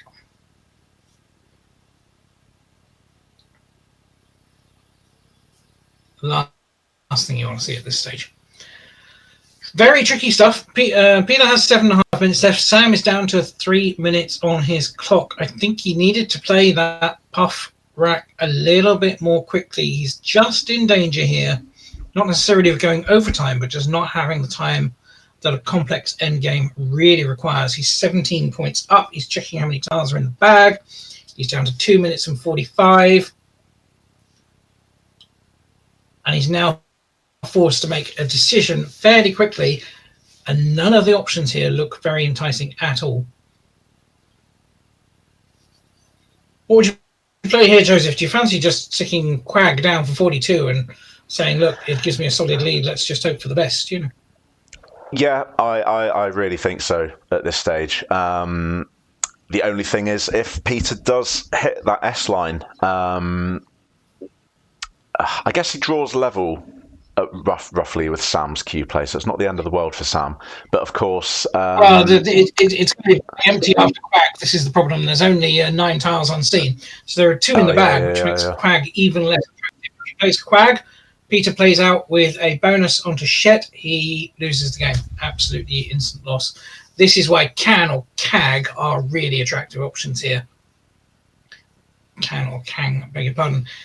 Okay, very interesting play from Sam Crispin here. Ditching the V for 14 points on Div, leaving 1 in the bag. It's going to be really interesting to see what Crackle thinks of that in post-game analysis.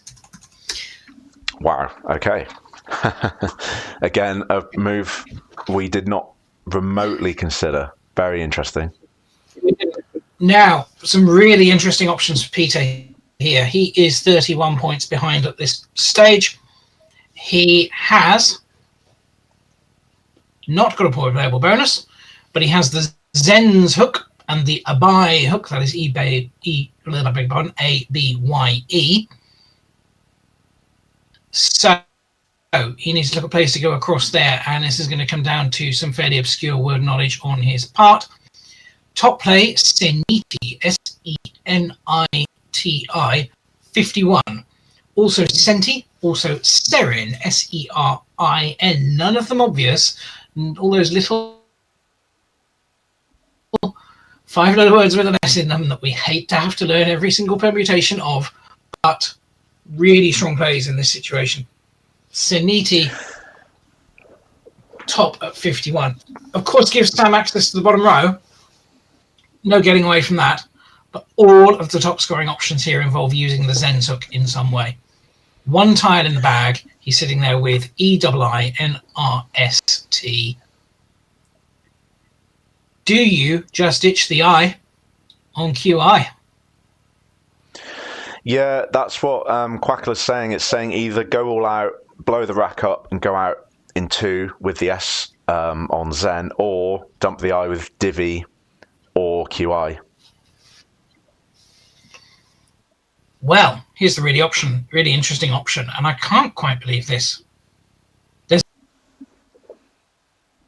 into Quackle when I run the sim, and that is Serin, the only 100% winning play. S-E-R-I-N, not Seniti, not Senti.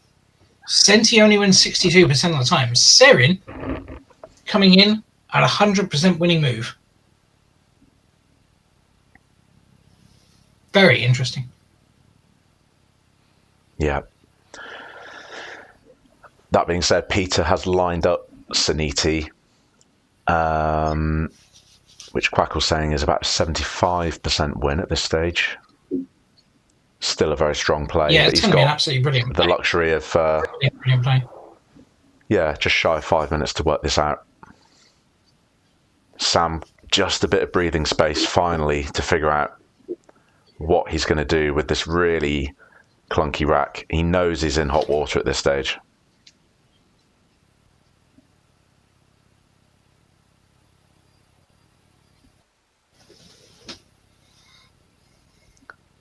Despite his current 30-point cushion, I think he can see that's either going to be evaporating this move or the next, depending on which of those two very divergent paths Piotr takes. Either dump the eye or, again, blow the rack up and score north of 50 with that Zen's hook, leaving himself just 1 or 2 tiles once he's emptied the bag.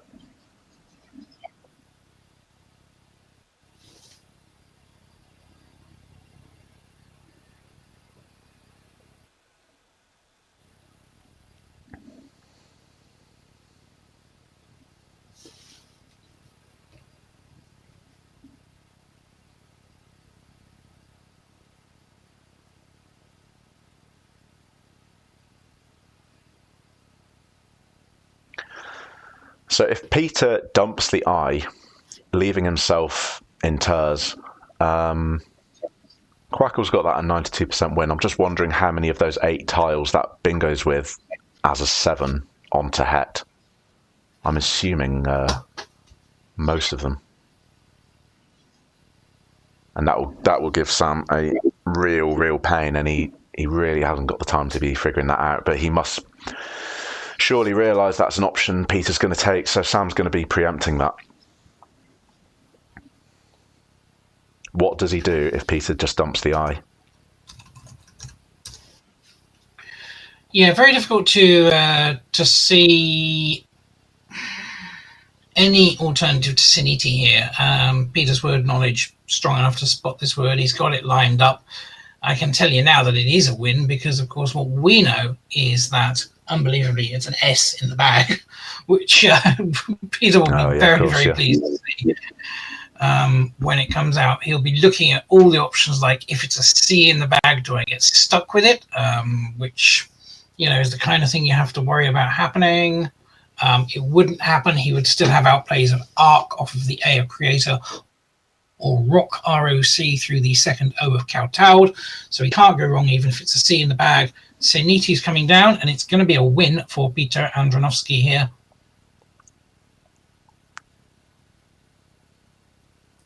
Yeah, 51 fantastic points. play. 51 points. Fantastic. Really great game-winning play by Piotr. Yeah, very well done. Very well done. He needs to remember there is one in the bag, of course. But he may be on hold. I think he is. Yeah, Sam will be thinking, look, I can't win if this is valid. He'll be looking and going, is Phantom enough to win? He will be doing the maths. He will realise that it's an S in the bag. He'll realise that Piotr has a nice RS combination for an outplay.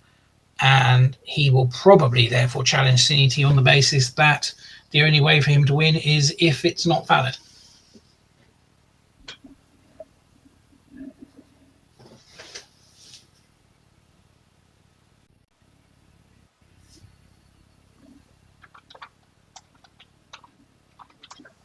And the challenge is indeed happening. This may be something that Sam is about 90% certain is there himself, but the nod is there. Play is confirmed. Saniti goes down with an extra 5 points added to it for value then. And that is absolutely, categorically, a win for Piotr.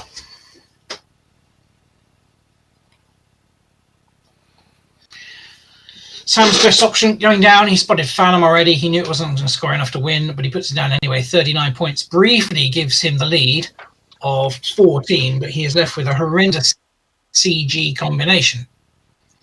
Peter's outplay. The only one... Oh no, he has 2 outplays that win here.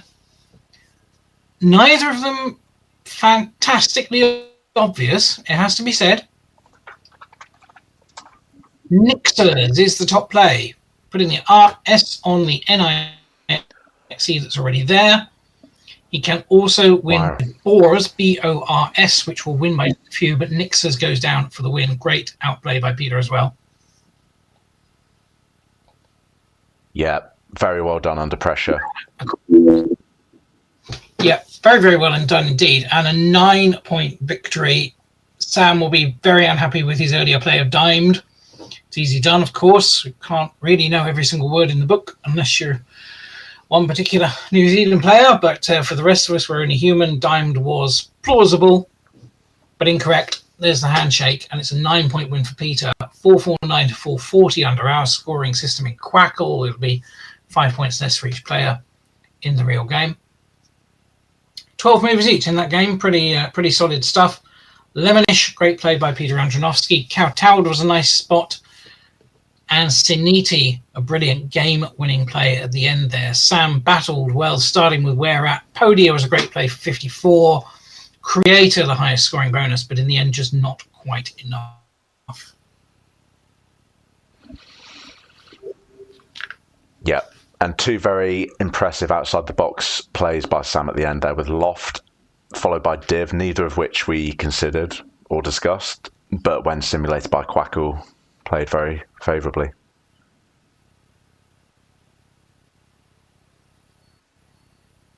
So once the players have done their paperwork, I look forward to speaking to Piotr briefly about that win. I'm just going to transition us over to the enhanced scoreboard. So just let that refresh. Great, so most of the scores for round 5 are in. With Piotr having won that game, that puts him in the top 3 with Brian, Poe and Harshan, both on 5-0.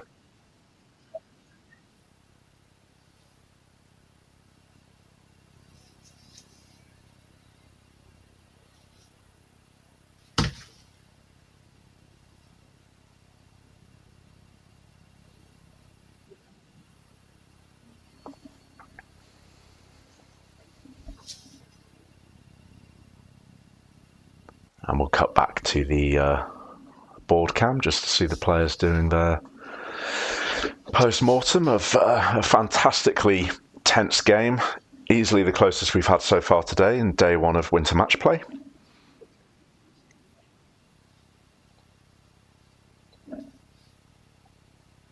Stewart, I'm going to take 2 minutes and I will be right back.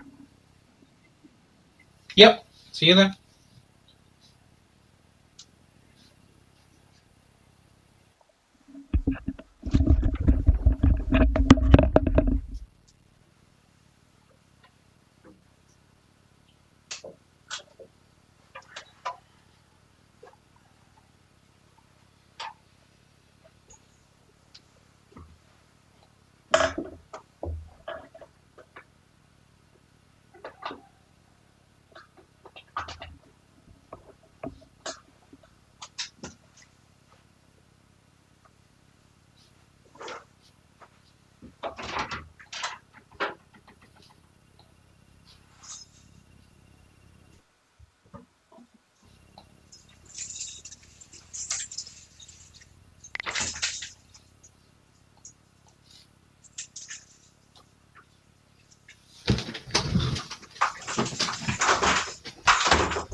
Can you hear us, Ruth, out of interest?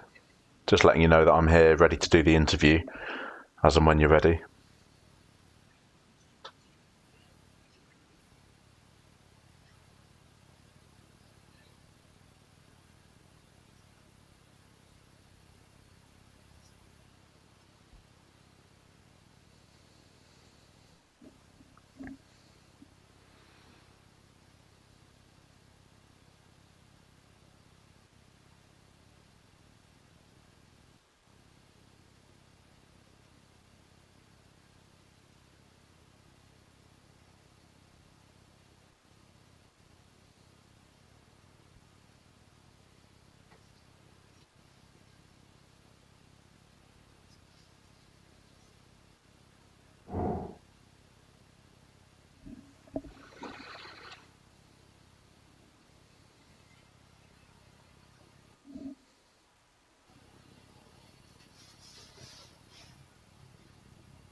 Hello.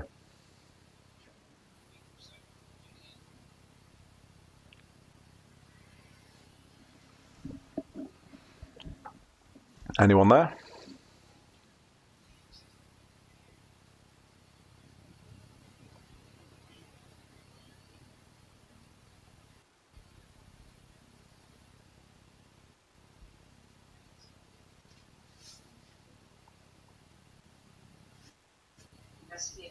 Hey, yeah.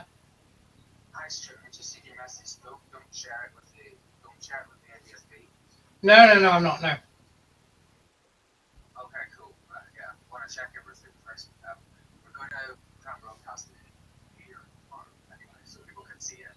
I do want people to see it. I just don't want to put something out. So Yeah, I think I sent that message ages ago when I didn't realise that we weren't actually live on stream at the time. So no, don't worry.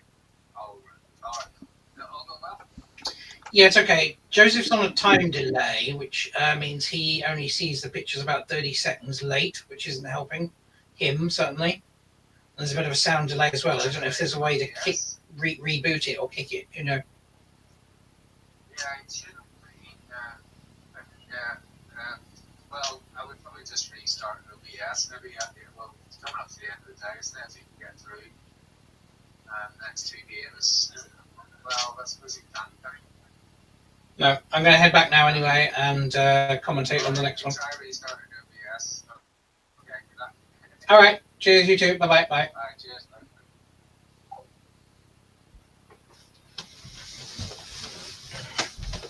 Hi, Stewart. Hi, right, yes, that's me back. I was just chatting to Rick on the phone there from the adjacent room. He said for you to restart OBS, that may cure the time delay.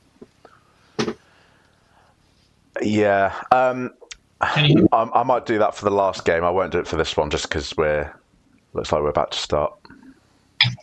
For the most part. So we're looking at Brian Poe and Chris Vickery, is this right? This is, I need to update this. This is Rafal, Dominiczak. That's Raphael, sorry, yes, okay. Let me just update those names. I'm trying to remember how to spell Rafal's surname. Yeah, it's just Dominic, Z-A-K. Yeah.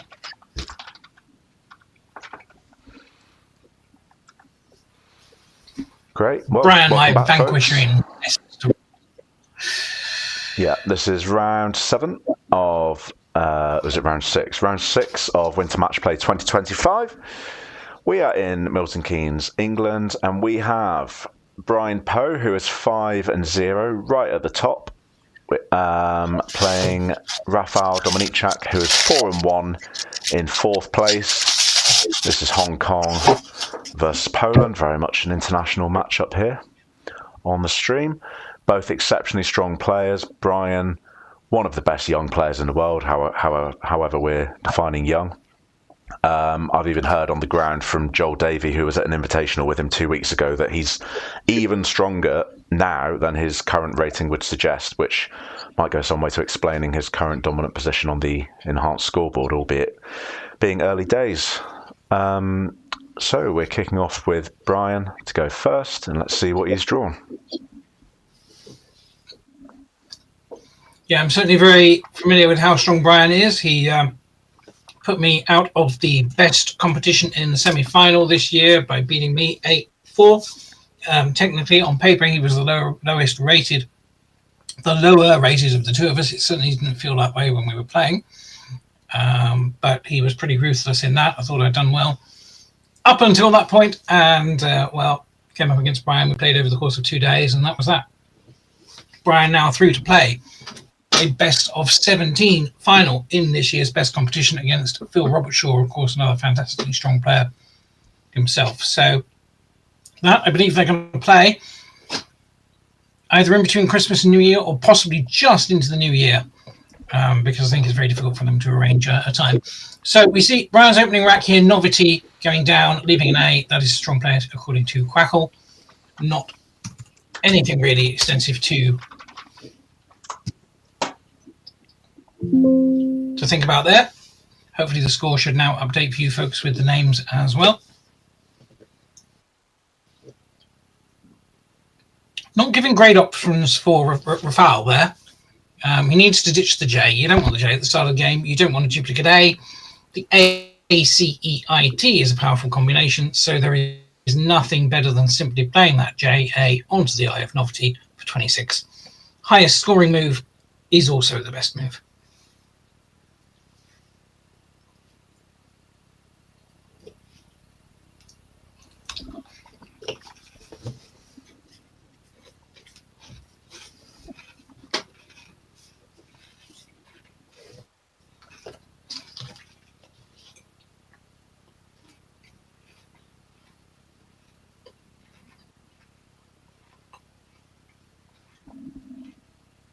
Yep, and it looks like Rafal agrees.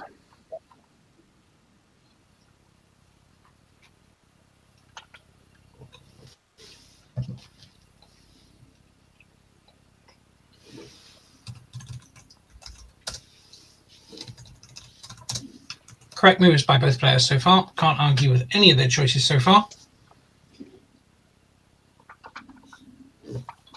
Pretty uninspiring pickup for Brian Poe there. He's picked 6 letters which make a 6-letter word. Coupe with the double E spelling. Would play with 9C, underlapping the start of Novity. Keeping that A. Again, Toupe plays off the T, also with a double E. If he looks for a parallel play to Jai, then he would have Coatee there, C-O-A-T-E-E, but it's not a very attractive option. P-U, very ugly leave, and of course leaving an S-hook for an S that he doesn't have. I would not be favouring that myself. Upa looks pretty good. O-U-P-A, making jar. 21, not the highest scoring move, but probably the best of a bad bunch. Yeah, another option is to play Coatee but leave one of the E's off, which looks like what he's lining up actually. So Coates with 1 E.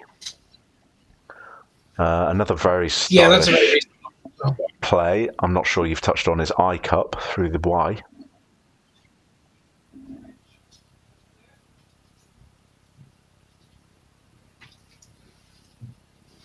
Yes, I cup is a really stylish move, as you say. AO would put me off, however. I think it's the 2 vowels that probably go the worst together besides IU. And the thing about AO, it's a bit like LN. It's not a terrible leaf by itself, but as soon as you pick another one of either of those, it becomes awful. AAO is dreadful. AOO is dreadful.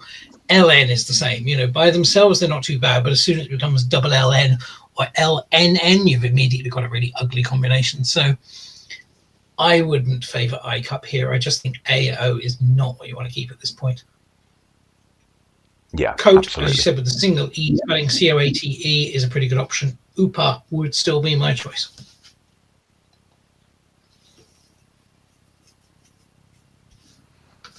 Can you just take the reins for 2 minutes, Stewart? I can. Thank you.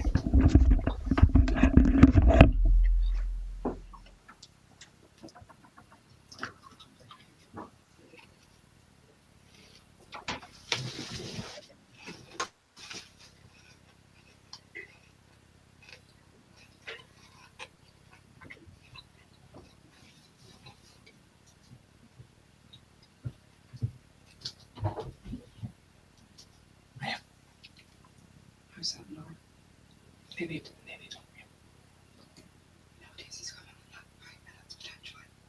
No, I didn't. Okay. We did, and also the shopper. And you haven't served the fridge. Okay. Or the kitchen. Or the living room. Okay. Here's the shirt.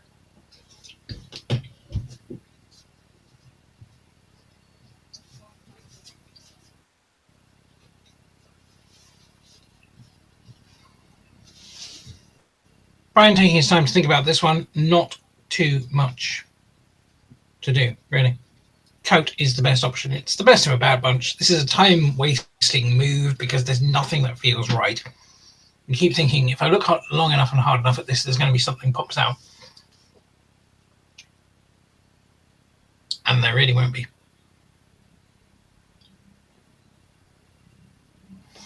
Finally playing Coat, except if there is something better. I can't see it there. And he's right, there just isn't. It's a pretty uninspiring set, really.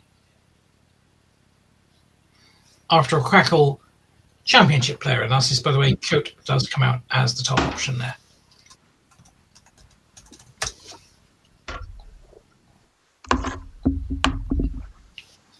So, one playable bonus for Rafal Dominiczak.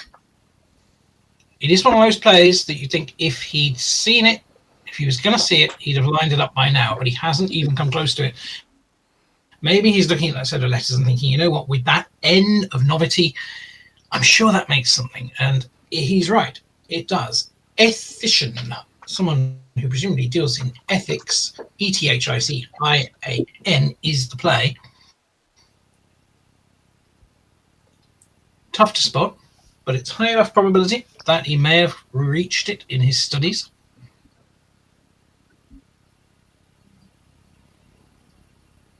Synonym of ethicist, which Paul Allen famously found on Good Morning Britain or something like that. Have you seen that clip, Stewart? I haven't actually, no. Yeah, Paul Allen, probably about 10 years ago now, they quizzed him point blank with bingos on a board mid-game, and he found ethicist, and they were absolutely blown away. So that's the reason that I know ethician probably more through that than having studied it. Not the easiest spot. Oh, this is a lovely, lovely play though. Very, very nice. Wow. Yeah, second best. Obviously, the bingo was the best, but Yachty is decent. He's taking a chance that Brian doesn't have an S. We know that he doesn't, of course. Is Brian holding this, we wonder? Yeah, looks like it. You may be wondering, he knows Yachty's, but he's thinking, is it Y? Is it an IE? And is indeed a challenge. Little device coming out of the pocket. This is how challenges are largely done these days. Players have their own checking devices, and it will be an extra 5 points then for Yachty, taking it from 32 to 37. Very nice. So that's paid a bit extra dividends as well for Rafal.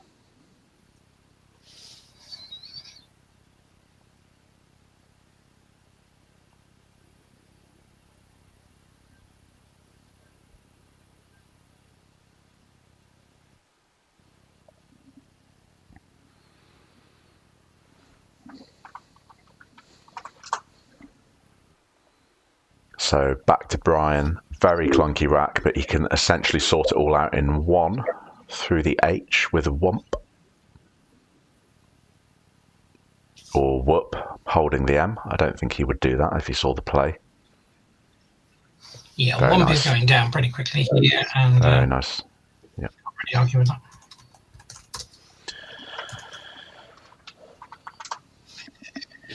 It does give some easy plays for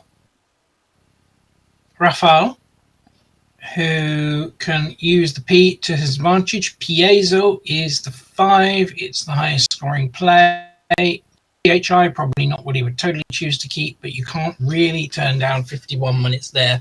Next best option for score is considerably worse. Gizmo through the M. 37 as opposed to 51, and leaving a G right next to the triple word score. So Piezo, by a long way here, the move to make. Nothing else comes close at all in valuation here.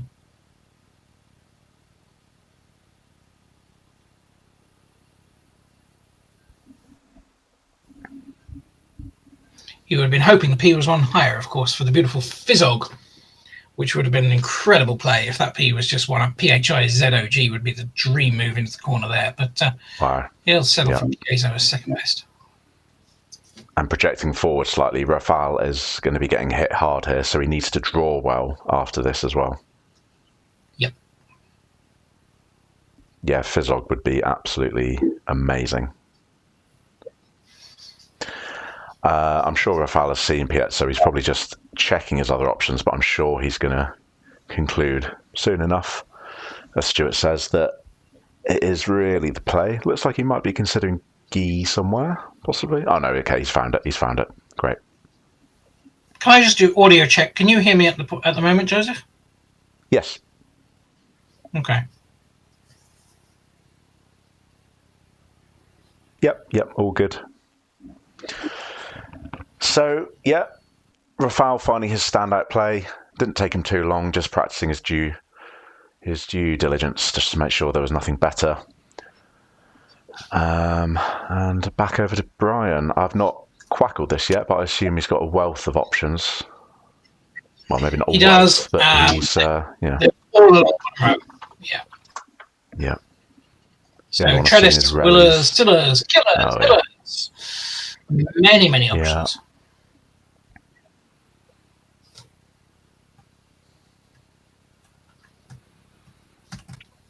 Yeah, with moves like this, Brian needs to not take too long. He's lining up grills, which does a lovely job of having an awkward first letter for Rafal to then overlap in the G.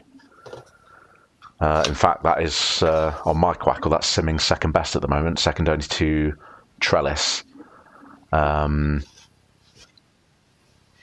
Yeah, of course, if you've got an incredibly flexible rack like this, you want to make that blank as awkward as possible for your opponent, and that's exactly what Brian is going to be doing here, assuming he goes ahead with grills.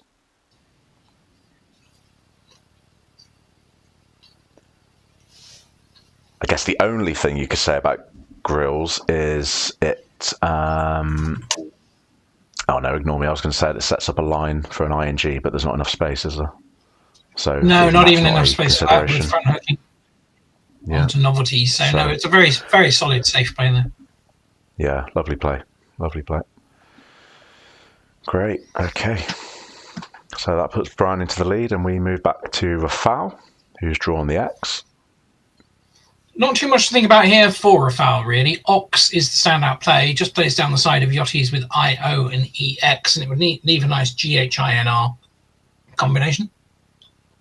Absolutely, yeah. And again, like with Piotr, I think we're going to see this fairly quickly. Save himself some time.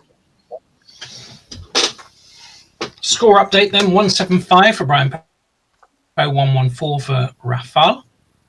Mm-hmm. Just checking, are you up to date with the live game, Stewart? Should be. Is that the score that you're showing there? Oh, it's literally just changed, as I said it, yeah. Oh, great. okay. Thank you.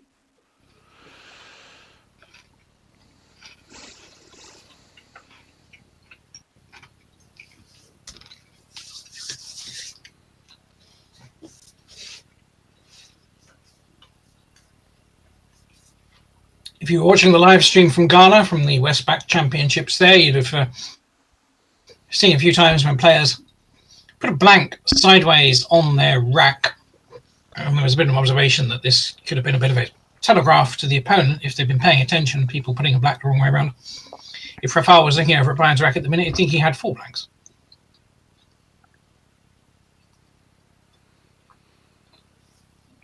There we go. He's straight. Is that an inference that you've ever made yourself? Not ever in my life. Nope. No. And to be honest, if it became a thing, if people started thinking about it, sure, you'd start turning one leather sideways on every single rack, wouldn't you? Just to mess with their head. So it's not a very good strategy, I don't think.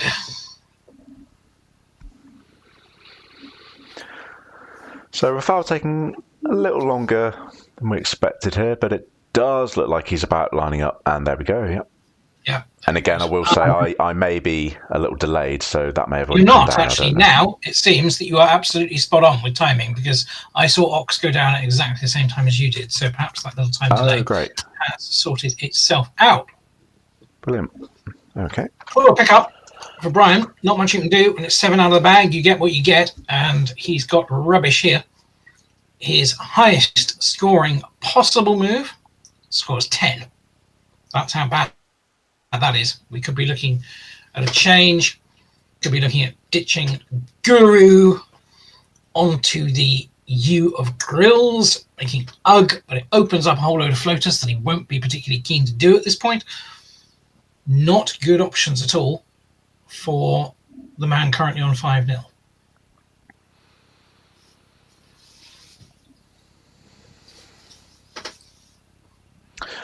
Yeah. Quackle is liking just dumping UG above Novelty, I guess, just to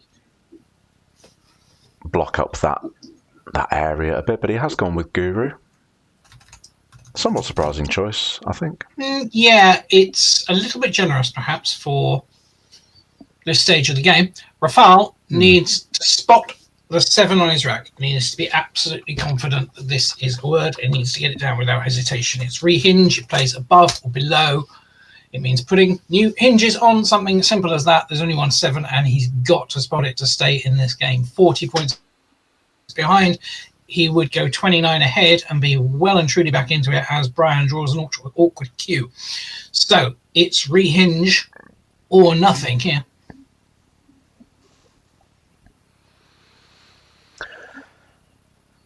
Yeah. I think it's safe to say at this point Rafal is not a player who alphabetizes his rack, so I've really no insight as to whether he's seen this yet. It would appear not. Yeah, you would wonder if he had spotted it, why has he not lined it up by now, if not actually played it? And that is worrying because he's got to get this to get back into the game. He's actually now lining up N hearing, which of course would be a phony. Probably confusing with in hearing. Body language says it all. He's really weighing this up. It's very, very plausible looking, I will say. But he cannot afford to phony at this stage.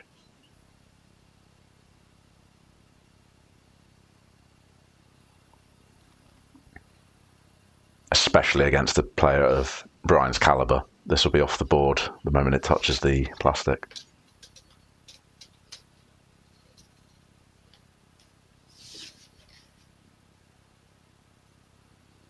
Oh, no, this is going to hurt. This is going to hurt. He is missing it, unfortunately.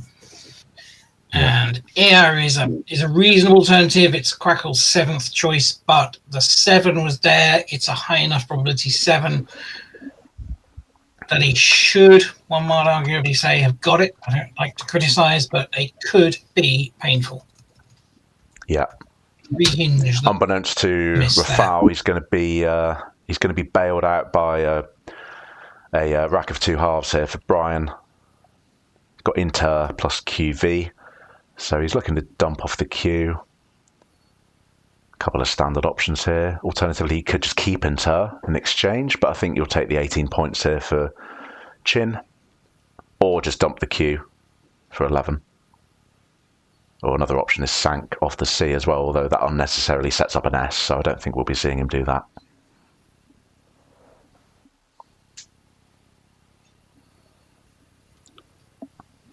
Yeah, it looks like he's going to take the points here. Smart decision.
Brian taking his time here. No need to rush. He's doing well on the clock.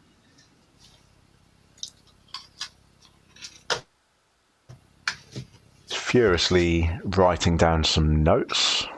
Intrigued what that's about. Seems like quite a cut and dry play. But then you don't get to the level Brian's at without having a whole lot going on upstairs as well. So I'm sure there's many considerations that I have not even envisaged at this stage.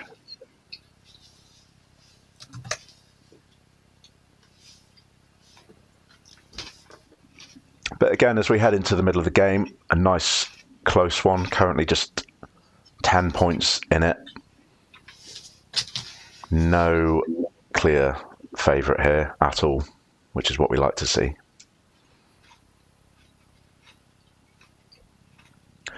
For those tuning in who don't know, Winter Matchplay is renowned for going on well into the evening, so we're not going to be providing coverage for the night. But there are 3 games after dinner. The last game kicks off at 9:20, so the players won't expect really to be done till about 10:15. And then there's generally frivolity in the bar of an evening. A lot of players tired, I dare say hungover on Sunday. I've been witness to that. But I think it's just what you can't really not do that, I think. Because obviously Scrabble, not just a leisurely pursuit for us, it's also a community, a way of life. I'll speak for myself anyway, I think for many others. Absolutely. So I think for day two of Winter Matchplay and other tournaments, you just accept you're going to be very tired. Yeah, you're not wrong. Well, I'm surprised to see Brian taking so long over this. 12 minutes gone on the clock. He was considering QIN. He's gone for ditching the Q. He's just thinking, how much do I hate the V? Am I prepared to fish for a single tile, keeping a V? And, it's worked out for him. Yeah, I like it. I like it. Actually, Noverint doesn't play. Interesting. Inventor. Very interesting. Yeah, Inventor are going to be the only one. So back to Rafal. Again, something of a nondescript rat. Quackle is wanting him to blow through this, really. Play off 5 tiles. Options to do that are Monga onto the R of Guru. Also Golem, Genom. Looks like he might be considering Gem. It has to be said, they are dreadful options with this rack, aren't they? You find yourself looking at it and going, surely there's something that scores more than 20 points here, and the answer is there isn't at all. This is a very unfortunate nothing rack. 21 if he wants to play Oinomel. It's Oenomel through QIN. Not a great option. It is Nick Della's online Scrabble username, is Oinomel, but opting for Gem, and I'm glad to see him not wasting too much time on this, really, because it was such an unattractive rack. It just didn't do anything at all. You could waste a lot of time on a rack like that. And Brian just doing his paperwork, but he's going to be throwing down Vintner. Nothing else to think about, really. Yep. And Rafal really needs to draw well into his leave of Elon.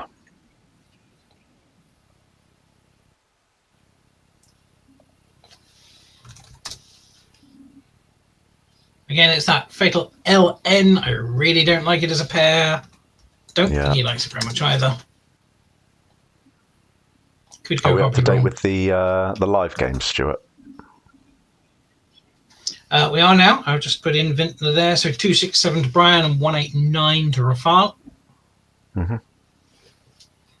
Yeah, that's just updated again. Thank you. Yeah. Dreadful options. Dear. Once more, Rafal, he has absolutely nothing here.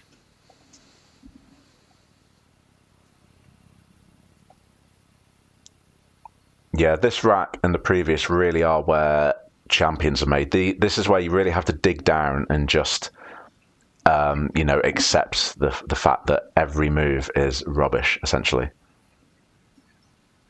But there's always a winningest play still.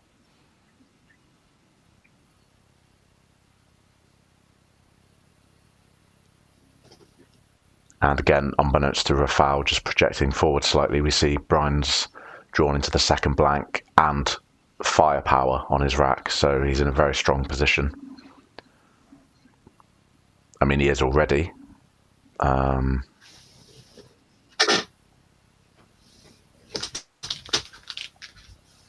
yeah, Rafal, this is a clock burning turn, really. So many ways that you can take this, so many nuances, permutations. What do you want to leave?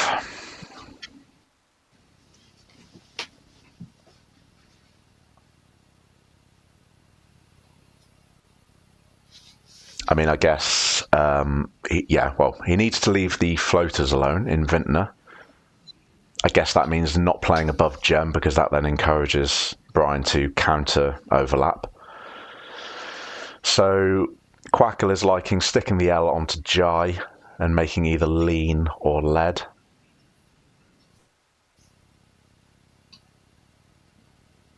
And there are 3 S's on scene to Rafal, so yeah, those look like pretty good options.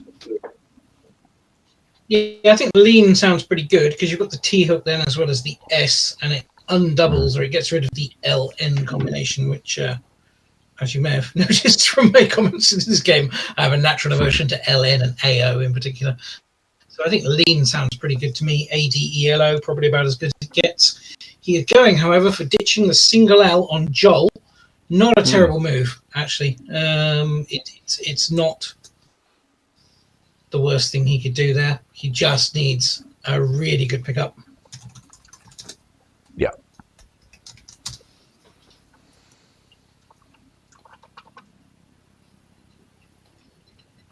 It's surprising how often, sitting here with Quackle in front of me, I'm looking at what the rack is, thinking there must be something decent there. You click on the suggestions, and the top scoring move is absolute rubbish. And this is another example.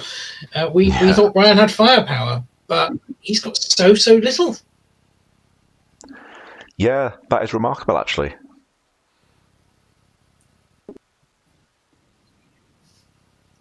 You would really have thought that he would have had something decent there, but there is so little on option. He's looking at things like maybe Fouth onto the H in the bottom right hand corner. Face value 15 points to get rid of the F and the W together. Leaves BGT, that's not particularly attractive. Fob above Guru will score 20. Then you've got to hang on to the W. No one wants to do that. Terrible options here. You know it's bad when Quackle's seventh suggestion uses the blank for 34. Bowget, B-O-W-G-E-T, with a blank E onto Joel for 34 points. It says not actually a terrible thing to do here.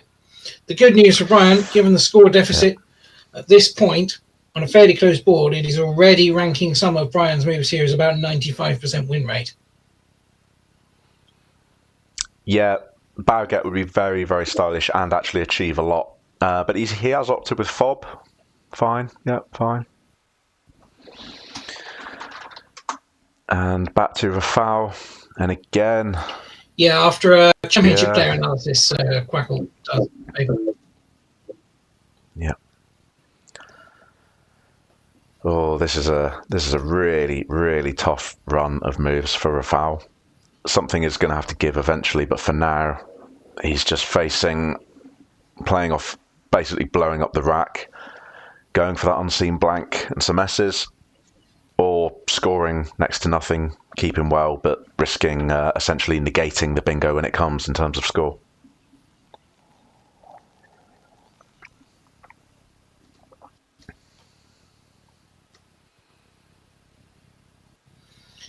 Yeah, he's going for loaned, and that's probably a pretty good option here. There's a point where you have to just cash in, give up on the idea of a bonus, take the points that are available, go for the blank that's unseen. We know, of course, that Brian has it. He doesn't know that. Loan scores 29. You've got to stay in touch in score and just try to pick better on something that's more synergic and actually provides you with something. What we may see, however, is now a bonus from Brian, because that L has made an unplayable rack into a playable rack. Twangled is the word with the blank A. And Brian immediately lining it up. Yeah. Well, or is he? Or is he looking at wanged or something down the side of loaned, which would score very well? Winged would be the play for 54 using the blank, but Twangled is the bingo for 74. Very tough to know which one to choose here, because Twangled, of course, opens the board right up. You're giving away 9 timer possibilities through the D on the right-hand side. You're giving the opponent the top row. Winged has a lot going for it, I think, here, as does Gowned as well, G-O-W-N-E-D as well, scoring 56. I think I would favour Gowned over Twangled here. Yeah, interesting again. If you get to the point where the only way you can lose is through a triple, albeit with a D in second position, not overly horrendous, but you just consider the worst case scenario. Is that the only way I can lose? If so, yeah, don't open it up. So yeah, Gowned looks good. And I mean, let's face it, Rafal in reality is only one letter away from adenoids or adonized. So the 9 timer through a D in second wouldn't be that far off. I wouldn't be surprised to see Brian take the conservative option of winged here. He hasn't even lined up Twangled. I know the letters are in the right order at the minute, save for the blank, but it looks like he's just not even considering a fairly average scoring bonus that throws the board wide open here. And I think he's absolutely right to not give that much consideration. remember thinking for years when I started playing Scrabble that there was no situation in which you would ever choose not to play a 7 or 8 letter word if you had one. Of course, completely wrong. Completely wrong. There are so many situations in which you would never throw the board wide open when it might be your only way to lose. Gowned top for me, I think, here. Another nice option would be to just play Wed down the right-hand side, making Joel as well. WED there, scores 35, keeps a very nice GND blank. Also worth due consideration. Yeah, I'd be very tempted by that if I saw that. So he's going for winged. We hope he's made the blank and I, because that's the only valid option here. I imagine that he has. That puts him in a commanding position in this game, really. And Rafal, yet again, dross. 130 minutes behind. There are a few options in the top right-hand corner. Oh dear is his top scoring move, ODEA down there. It keeps him just about in touch. And in fact, with no hesitation, that is going down. He's saving time. He's maybe looking to put a bit of time pressure on Brian here, recognising they're both under 10 minutes, and it feels like there's quite a bit of game left yet. So Odia, without too much hesitation, straight down.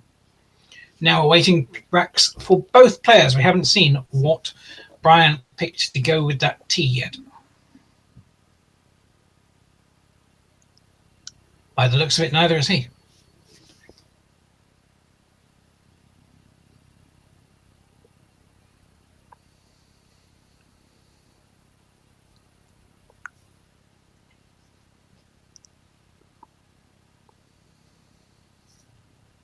Looks like they're double checking the score on Odia. It's 44, but of course so much to add up there. Sometimes these things take a minute. The nod of the head says, yep, I agree with you.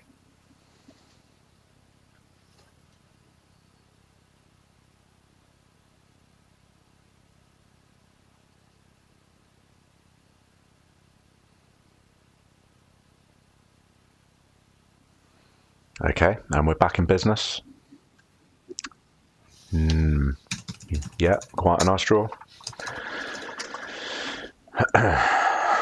Yeah, in terms of, there's a devil of a move here. Yeah.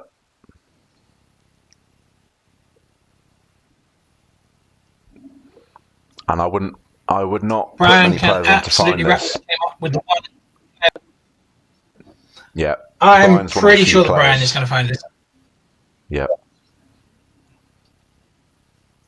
So just to be clear for the audience, there's one and only one bingo available to Brian. It is an 8. And I gave him a bit of a clue.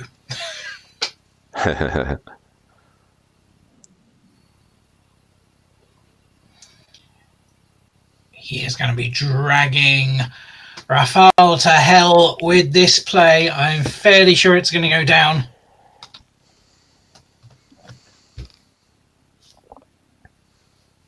We say, as Brian does not line up the 8-letter word at all. Come over to the dark side, Brian. Embrace your satanity.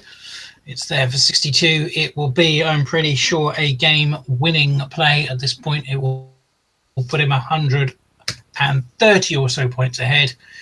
I don't think there's going to be any coming back for Rafal Dominiczak after satanity goes down. If he misses it, arguably, from a commentary point of view, it makes the game much more interesting. But I think Brian's going to get this one.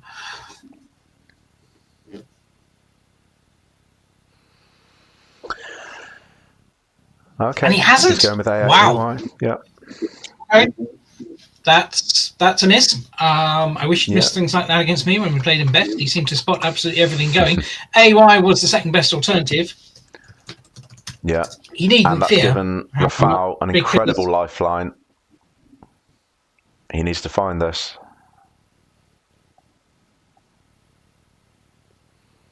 In fact, I don't think, this didn't play actually before. So Brian has given Rafal an incredible lifeline.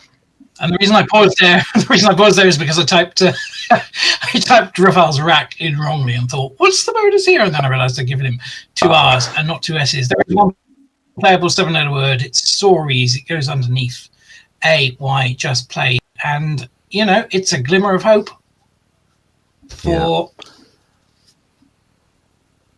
Brian here to have missed that, to have given a place for Sories. Rafal's lining up Saucier. We don't like to see this. We don't like to see words that don't exist lined up. If you know the word that's there, get it down. Don't taunt us, Rafal.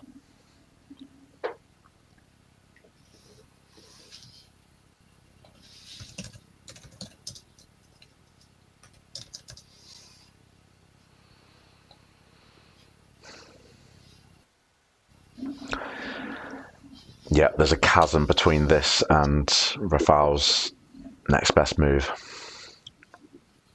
Yep.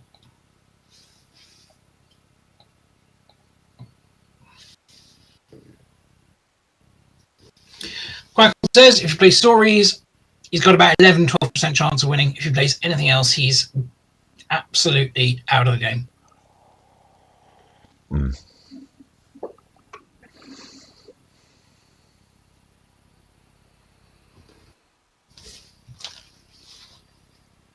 Both players getting quite low on time as well.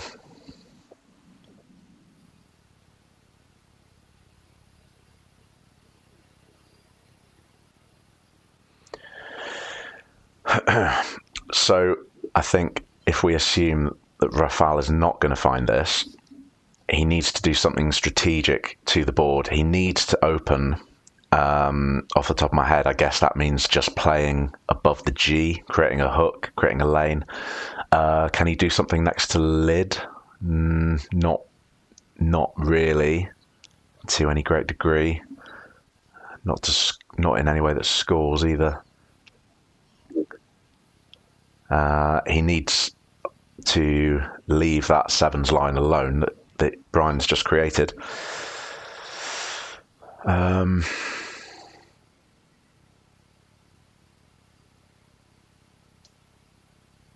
Yeah. Quackle is suggesting, if you're not going to find the bingo, US above gem, making scene, creates a new... Oh, it doesn't even create a sevens line, actually. No, that doesn't really do anything. No, that's not the play.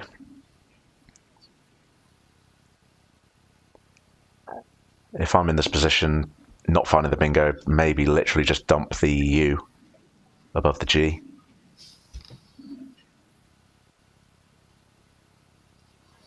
Yeah. Oh, we just need to update the score, Stewart, as well, if you haven't already. Okay, yes. Thank you, Producer Ruth, for notifying us of that. Okay, so Rafal's going for a middle option. He's going to tick over one more turn and score. Get rid of that duplicate S, which in this position doesn't really benefit him much to have that second S. So, yeah, fair enough.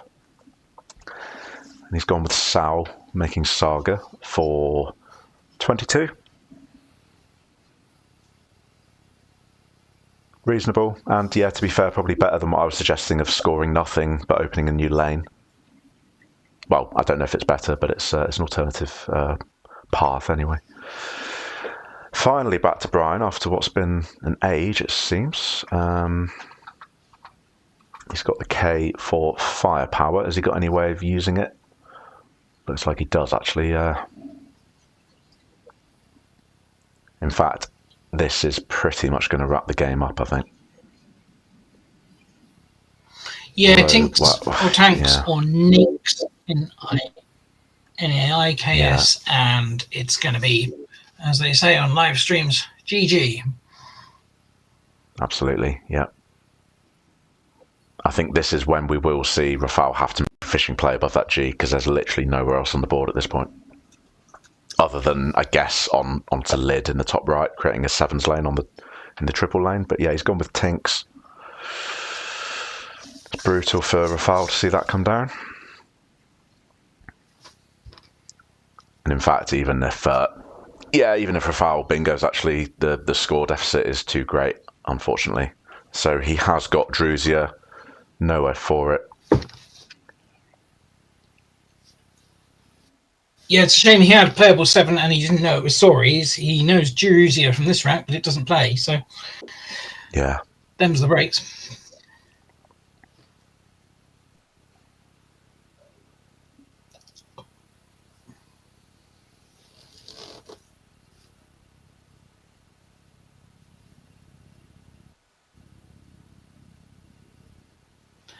Unfortunately, I'm under a bit of time pressure here myself because of family commitments from dinner and things has gone on a bit later. I may have to drop out at this point and leave you to hold the fort for the rest of this game. It's not really in doubt, the result at this point, Joseph, so I think you can probably take the reins from here if you're okay with that for these last few play-out moves. Yes, absolutely. Dinner, yeah, thank you, Stuart. dinner I'll see and family you. commitments getting in the way somewhat, but it has been good to commentate with you. And another great step forward in this facility that's now available for UK events. So, and hope to meet you one day in person, Joseph, sooner or later. Do come over to Northern Ireland. You'd be most welcome. So. Thank you. I intend to. Yeah, thank you for your No time, doubt Stuart. before then we with you. will live stream again at some point in the near future, I'm very sure. Absolutely, yes. Now, I should have handed over to you for Quackle, of course, for the remainder of the games here. Don't think I can do that, unfortunately, but... Oh, yeah. Don't worry. I've got it going my end, so I'll just inform the audience. Can you switch which Quackle uploads to it? Brilliant. Right. Okay. Oh, no, I don't think so, but I mean... Oh, that's a nice little play. That's a nice play, actually. I did not... Rev isn't real well. It uses the E, which he can't afford to do. He's going to play P-bar through the E and completely kill that part of the board. That's a desperate fishing move, but it's just going to lead to more pain, I'm afraid. And on that delightfully cheery note, I will love you and leave you. Talk to you soon. Cheers. Goodbye. Thank you, sir. Goodbye.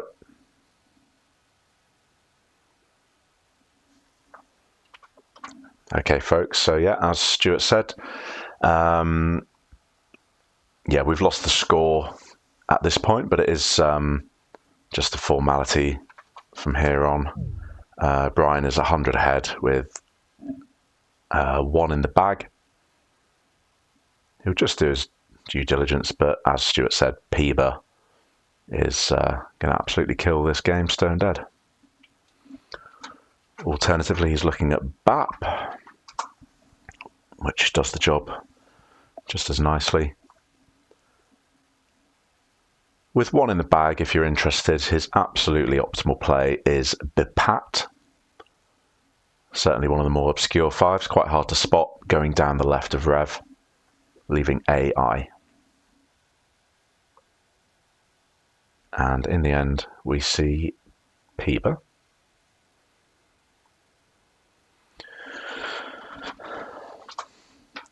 And back to Raf. And again, just to update you on the score, because we have lost Quackle for the remainder of this game. It is 4-4-1, Brian to 300. A really unpleasant game for Rafal in terms of drawing. Just an absolute slew of difficult, almost bingo-y racks in the middle of the game, which just set him back. That being said, he fought through them very well and played them as he should. For example, playing Loaned, completely blowing up the rack for, I think it was 29 when he had to, going for the unseen blank. So it does show what these top players are capable of. Even when they're faced with this kind of adversary, they still find the winningest play a lot of the time. And that's what it takes. That's where the difference lies between the truly great players and, well, the lesser so. So again, we're just going to play out the remainder of the game. Both players 2 minutes on their clock. Rafal's best play here, if you're interested, is Phil, making QI.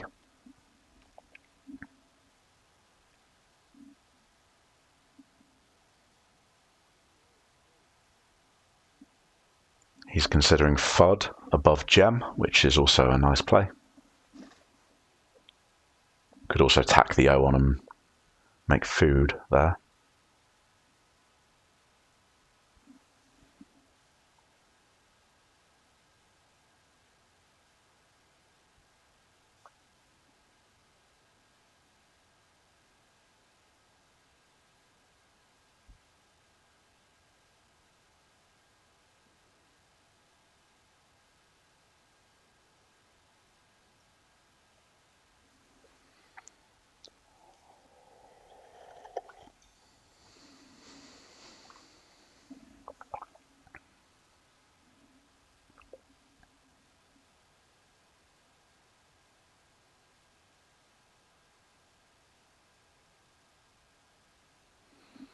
And in the end, he has gone with Phil.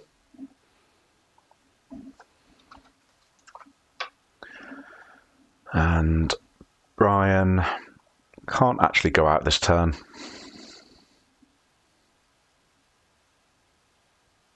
Looks like he's lining up Tate. Making... I'm not sure that actually plays anywhere. No, probably not.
And we're still here, folks. We're just watching these two players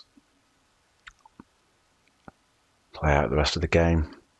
See Rafal's body language. He's checked out at this point, just taking a moment to recompose himself, get a little of his energy back, ready for the next game.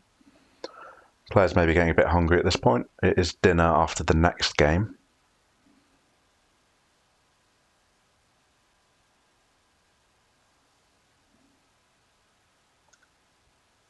And incredibly, Brian's actually found his top simming play out of an absolute plethora of essentially identical plays. So, well done, Brian.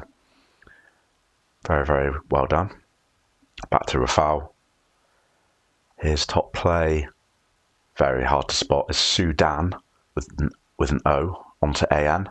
But he's gone with Rudd, which is perfectly serviceable also, which puts Brian 118 ahead. Again, folks, just to remind you, we have lost Quackle for the remainder of this game, but it's just academic at this point.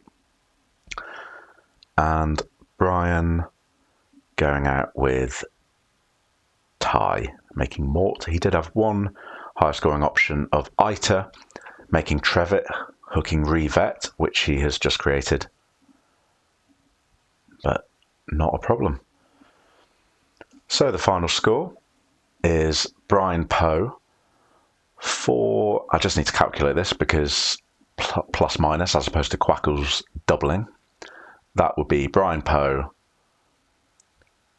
468 and Rafal Dominiczak 335. Well played by both players. As I was keen to emphasise a few minutes ago, Rafal really did well with some tricky racks there. So yes, a very enjoyable round 6.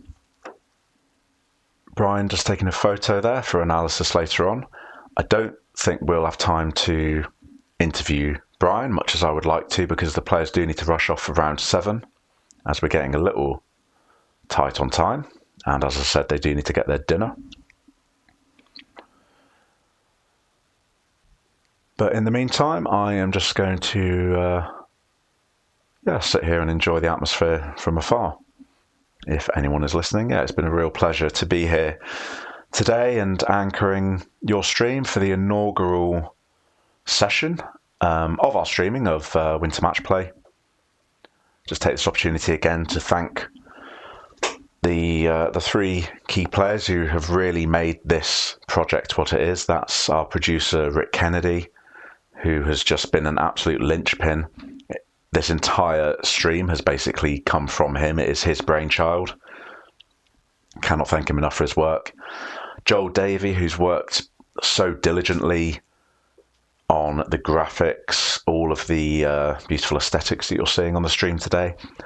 And of course, Ruth Crispin, who's our producer on the ground. She's there in the room with the players all day long, sitting silently with the headphones on, fielding requests from me and my co-commentator, fixing things in real time. Ruth has been a stalwart of the game for years now. She's always on hand, helping out. We love to see her. So in the meantime, I'm just going to see where we are in terms of getting to round 7. In fact, you'll see on the stream now, you can see producer Ruth there helping the players set up. And this is going to be another fantastic game. I'm really looking forward to this. We've got Bob Lynn, not to be confused with Bob Lynn, the American. I was present in January at the UK Open for the absolutely remarkable fixture of Bob Lynn versus Bob Lynn. And to everyone's shock, as James Burley announced in his capacity as TD, Bob Lynn actually won that fixture. I personally could not believe that result. And he's playing John Matthews. John is an absolutely lovely fella. I've got a lot of time for him. I think he's one of the first people I ever met when I joined the scene back in 2018. Yeah, very nice chap. He's solidly in the 150s. I think Bob is about the same, possibly scraping into the 160s. So a very evenly matched game here. And in fact, if I transition us over, audience, to the enhanced scoreboard, we will just, you can see that little countdown in the top right, 3, 2, 1, and that should move. Indeed. Brian and Harshan now the only players on 6-0. Absolutely fantastic. It's really hotting up at this point. I'm just seeing if I can see either of our players on the board there. I'm not seeing Bob, so he's probably a little further down. John Matthews just sneaking in there, position 20 on 2-4. But of course, it's very early days, folks.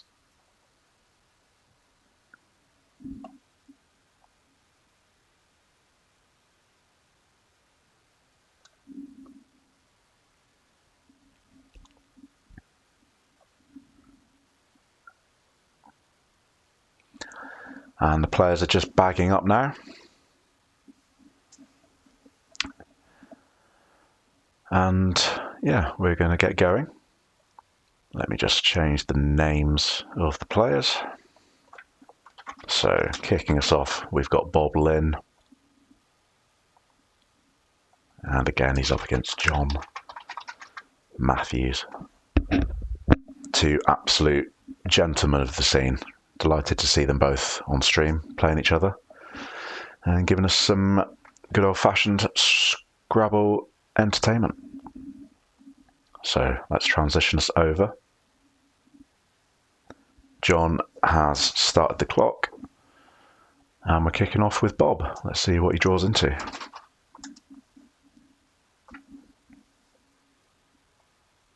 And just talk amongst yourselves, folks. While you look at the opening racks, I just need to set the quackle up now that I've lost my co-commentator Stewart for the last game. So I just need to connect this to the stream so that you can see the quackle as I do. Great, that should all be done. So, an interesting rack to start us off for Bob. Looks like what he needs to do is just blow this up, hold on to the T and stick purely down. It looks like, yeah, he's going for a very similar idea here of pertly, which pretty much does the job as well.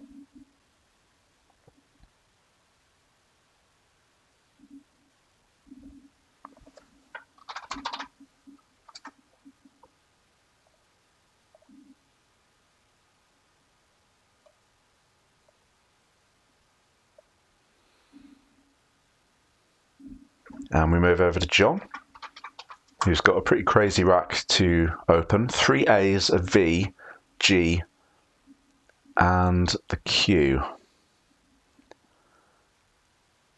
And as you would expect with a rack like this. His options are absolutely all over the place. As I look through Quackle's options, I'm seeing exchanges.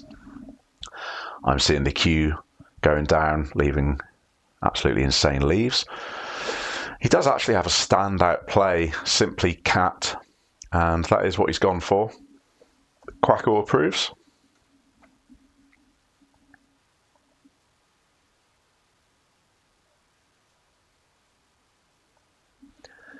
And we move back over to Bob, sorry, who's got an awkward rack, but he has drawn into the first blank, which you'll be delighted to see. Nothing inspiring with this rack. So whatever he does here is essentially going to be a holding play. His top scoring play is no more than 19. From what I can see, he's probably going to be doing something that involves the queue. Yeah.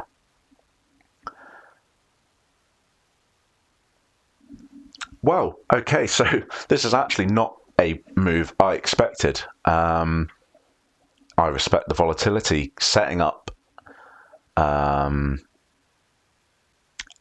S lane, which John can surely infer, given that Bob's only scoring 16 there. I was thinking more along the lines of simply dumping OI next to the queue, but this is a radically different path and certainly makes for a more exciting game. So we go back to John.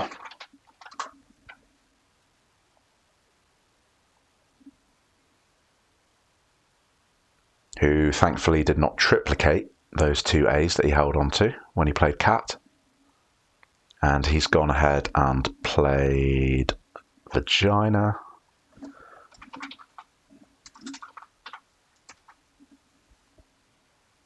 Which looks like quite a sound play. Opens a new sevens lane onto the triple. Could be quite dangerous, given that, as I said previously, Bob created an S lane for only 16 points, from which John can probably infer a strong rack. Or, of course, Bob was just dumping off vowels. In this case, with the blank, it was really a case of both of those things being true. But regardless, Bob has waded into quite muddy waters here, but he has got a lot of firepower. He's going to be absolutely fine. He can score very nicely here as he chooses.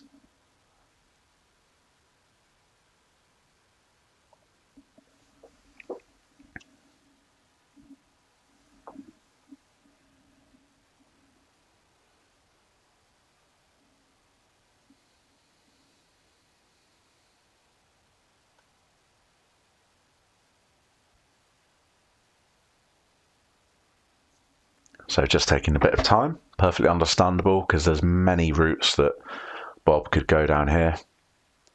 Whatever he does, he is of course going to be using that lane, and he's opted in the end for Haw, H-A-W.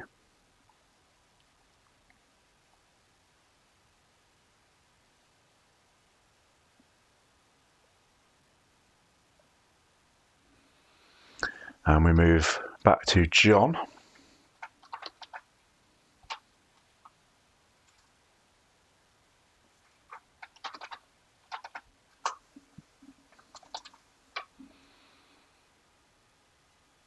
Who's got a tricky rack to deal with again. He's actually got a multitude of bingos here. And in fact, through a blank C or I, he's found the absolutely fabulous Omnicron. That's a beautiful find. It doesn't play on the board, but very nice vision from John. And he's gone ahead with Mong. I do need to read out some of these bingos because they're all really impressive. If you found any of these in the audience, we've got non-moral, Norimon, Monoron, Monuron, Norimon, and non-metro. So well done if you found any of those. That being said, Mong, perfectly serviceable holding play there from John for 14. And we move back over to Bob, who continues to struggle slightly through a surfeit of consonants, but it's nothing he's not going to be able to deal with, especially with that blank in tow, and of course he's got a lovely S as well to help him out. Now here's a puzzle for the audience. Bob actually does have a single playable bingo here. Just give you a minute to have a look around, see if you can find that. I'm going to give you a clue coming in 5 seconds. So the clue is that it's an 8, and as you would probably expect, it is through the E. And if you need any more help, the blank is an O. Now, a player of Bob's calibre, I will expect, will have to have studied this.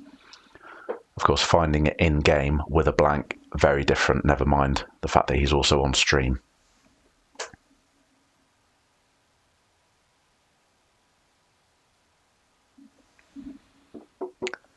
But if he misses this, it's really not the end of the world. He'll be keeping a strong lead, whatever he does.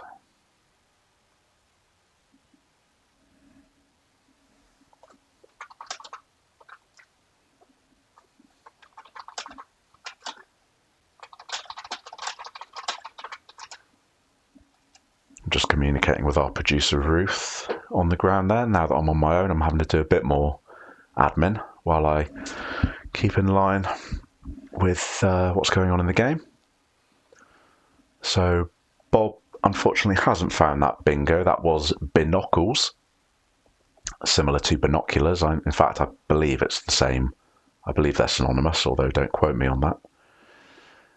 So he's gone ahead with bice for 8, getting rid of his clunkers, not scoring anything, but obviously holding the S blank. And I need to do this very quickly because John has played that really fast. It looks like he's playing Romanos with a blank M, I would assume. So I'm going to go ahead and input that, assuming it's an O. And I just need to update the score. In fact, I will hold off. Well, hang on, let me update the score. But it does look like that's on hold from Bob. He's writing, so I don't know whether he's... oh no, I think he's accepted the play, actually. I think he's accepted it. Lovely find from John. Very nice, well done. Romanos puts him in the lead. 130 to Bob's 86. Very nice. And back over to Bob, who's still sitting on that J. He's not going to be bingoing this turn, but he's got some lovely scoring options using up both of those clunky tiles in one go. And assuming he finds one of these, which of course he will, it puts him at slightly north of 50% winning chances. So essentially, folks, what that means is we've got a lovely even game for our last fixture of the day. And yeah, that was never in doubt. Bob gone ahead and found his highest performing play of joy for 36.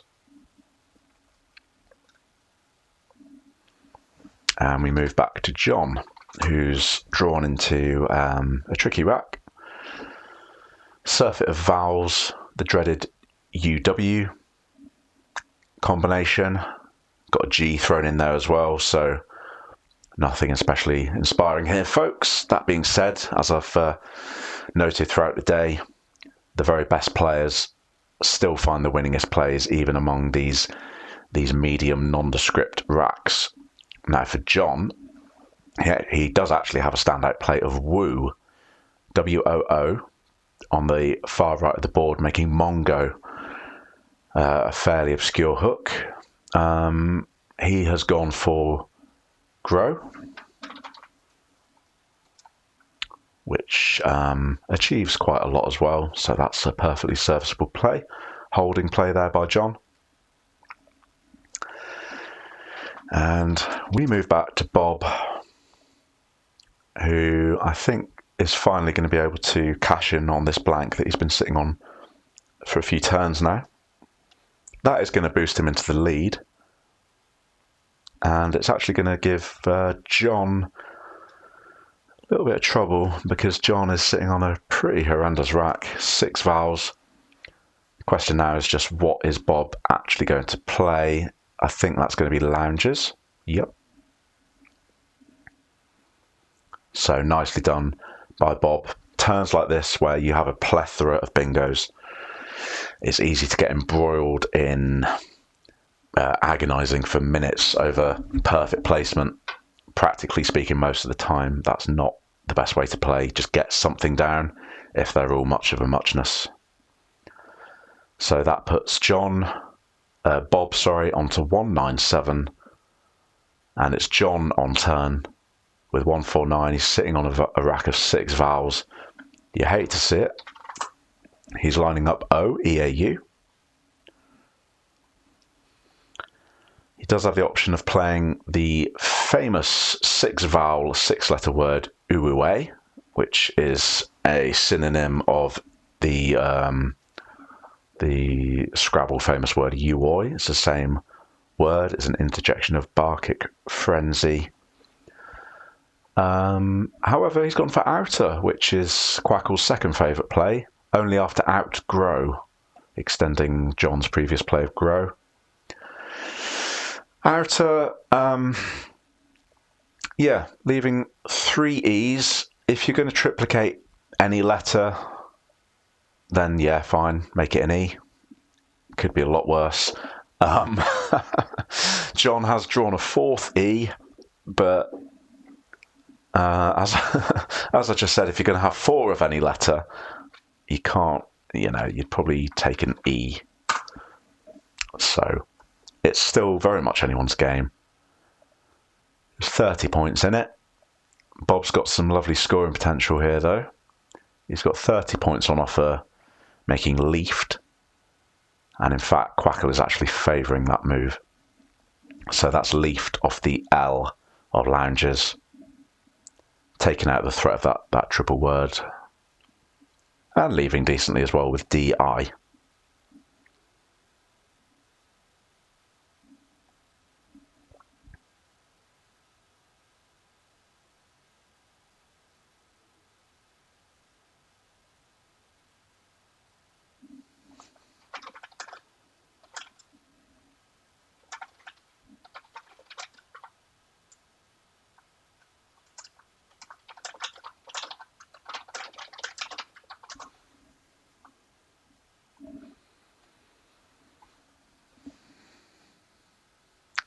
And Bob, tantalisingly, yes, he's found his highest performing move. Very well done with leafed. Now, John, it was funny with 3 E's. This is less funny. 4 E's. You hate to see it. This is a very tricky situation. There's really no reason to despair yet. John's winningest play still puts him at about 25% winning chance, so he's absolutely not out of this game by any means. Let me just update the score there for you folks. So that puts Bob 60 ahead. So as you might expect, according to Quackle, John's best play here is simply dumping off 2 E's. He can do that next to the F, creating a new 7s lane. He's gone for a similar move, achieving roughly the same. I would have liked to have seen him keep the R to balance that rack in terms of vowel consonants. And actually, John has played fast. He had the luxury of time to have a little bit more thought there, but it really isn't the end of the world. So the play is re. The other thing is, of course, that doesn't massively set up a 7s lane because EE takes almost nothing after it. Well, not almost nothing, but it's less helpful than FE to play off. And we move back to Bob,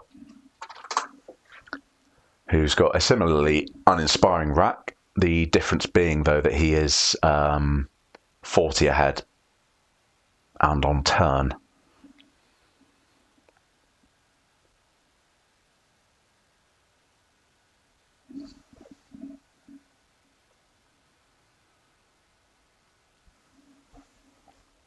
Bob's winning chances creeping up with every passing move. He's currently just shy of 80% winning chance at this point, according to Quackle. His standout play here appears to be very nondescript looking Guile, Guile, off that G in lounges for just 12 points, setting up a new sevens lane. And a hotspot with that E going in both directions. I honestly don't know how I feel about that. I'm going to keep simming because I feel like that's going to fall down eventually, surely. No, maybe not. No, Quackle does like it for whatever reason. Okay. Wow.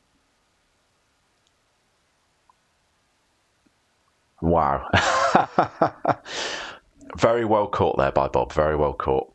So if you didn't see that, folks, Bob nearly played the three-letter EEE, which unfortunately is a phony. I mean, in my opinion, that should be perfectly valid. It's something I say all the time when I'm home alone. But it would have been challenged off in this instance. Interesting decision here from Bob. If he'd had a little more of a think there, he would have... Actually, no, I was going to say he would have played a Lude, but then, of course, he would be keeping double I, so a Lied is fine. Yeah, no, I retract that statement. That's a perfectly serviceable play there. So, yeah, a Lied is the play. And we move back over to John. And his, his rack is improving slowly. You love to see the Z. You always love to see the Z. I would guess possibly the most powerful tile after the blank. Maybe after the S as well. I mean, it really depends on the metric, but you know what I mean. Winning chance is still quite slim here. 60 behind. John really just keeping pace at this point. He's not been able to fire ahead with anything, but there's still a lot of play to be had here, folks. So John going ahead and playing Maze, which Quackle approves of. It's its second favourite play, only after Metse through the E of a Lied. I'm not sure how I feel about Maze, but then obviously I haven't had as much time to think about the move as John. Instinctively, it seems like it gives too much back, both with the Z next to the double word and also the hooks on Maze. But genuinely, with all the admin I'm doing this side for both players, I haven't had time to consider that rack. It's just my initial thought. So John may well have been correct there. And as I say, it was Quackle's second favourite move. And who am I to argue with Quackle? So yeah, absolutely nothing wrong with that at all. We move back to Bob.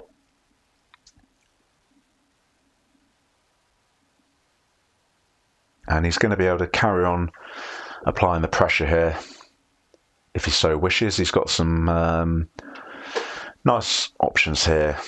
Holding his S in unfit, making MEU. You can also make hunt, making MEH, setting up his S. Probably no need to do that in this situation. He's got a crazy 6, making mazes, which I have never seen in my life, of shifty. I am going to go and check whether that takes an S. I assume it does, in which case maybe you wouldn't play it. It does take the S because it hangs over the triple word. Although there'd be no doubting the style points, of course, there. I like to see Bob taking his time here. Both players doing very well on the clock. I'd like to see John taking a little more time. He's doing exceptionally well on his clock. He really has the luxury for the remainder of this game of really considering each and every move that he puts on the board here. There's no rush.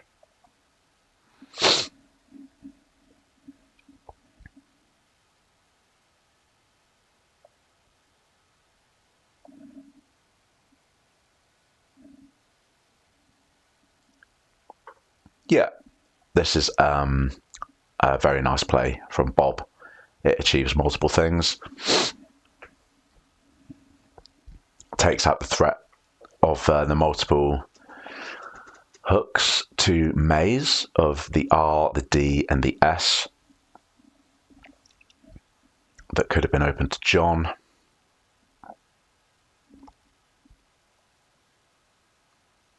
And scores well. Keeps the pressure on his opponent. We move back to John, who's got some scoring power in the V and the K. Can he do much with them? Actually, you know what? He can. He can quite simply dump off that EK on the Z, making Zek. Yeah, he's going to go ahead and do that. And I did say I'd like to see him spend a bit more time on this occasion. Really not that much to think about with that play, and actually now putting just a hint of time pressure on his opponent, Bob Lynn. Nicely done by John.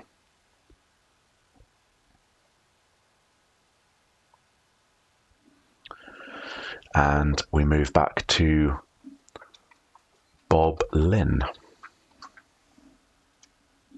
I think that's a T on the far left of his board, of his rack. So what options has Bob got here?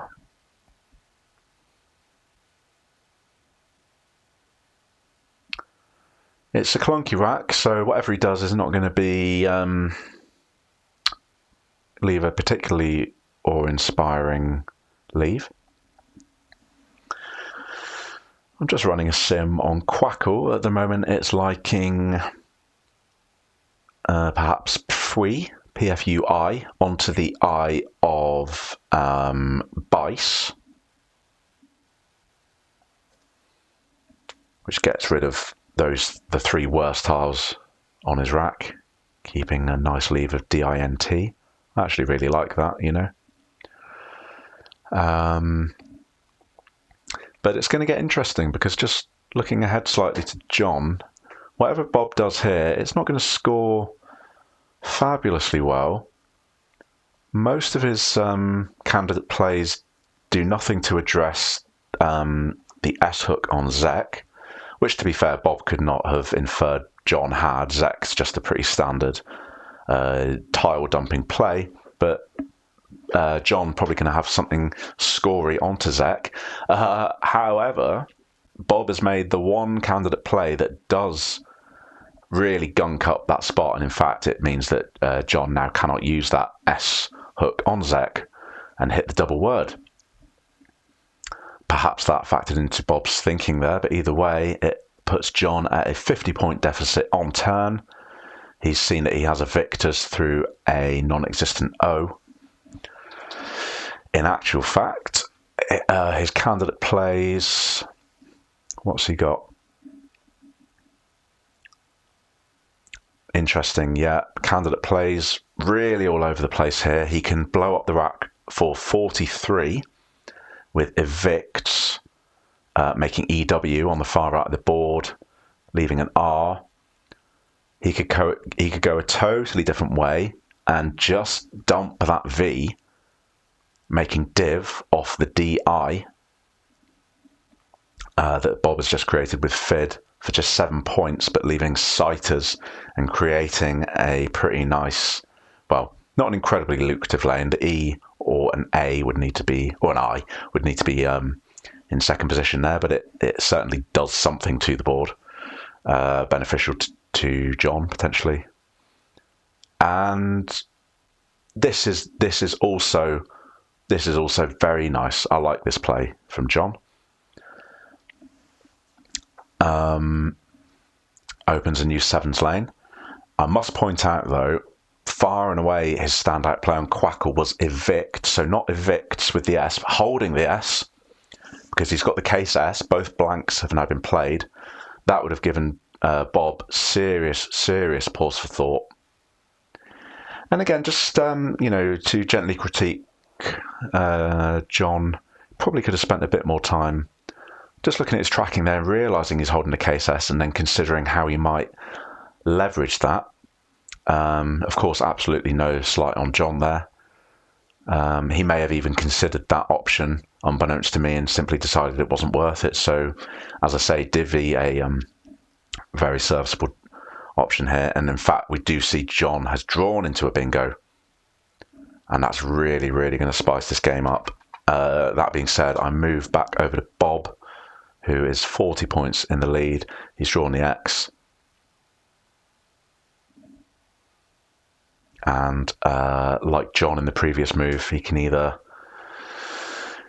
score a lot and with XI, or go totally other way and blow up the rack holding the X with something like Tapuna, blocking that new lane John's just created with divvy.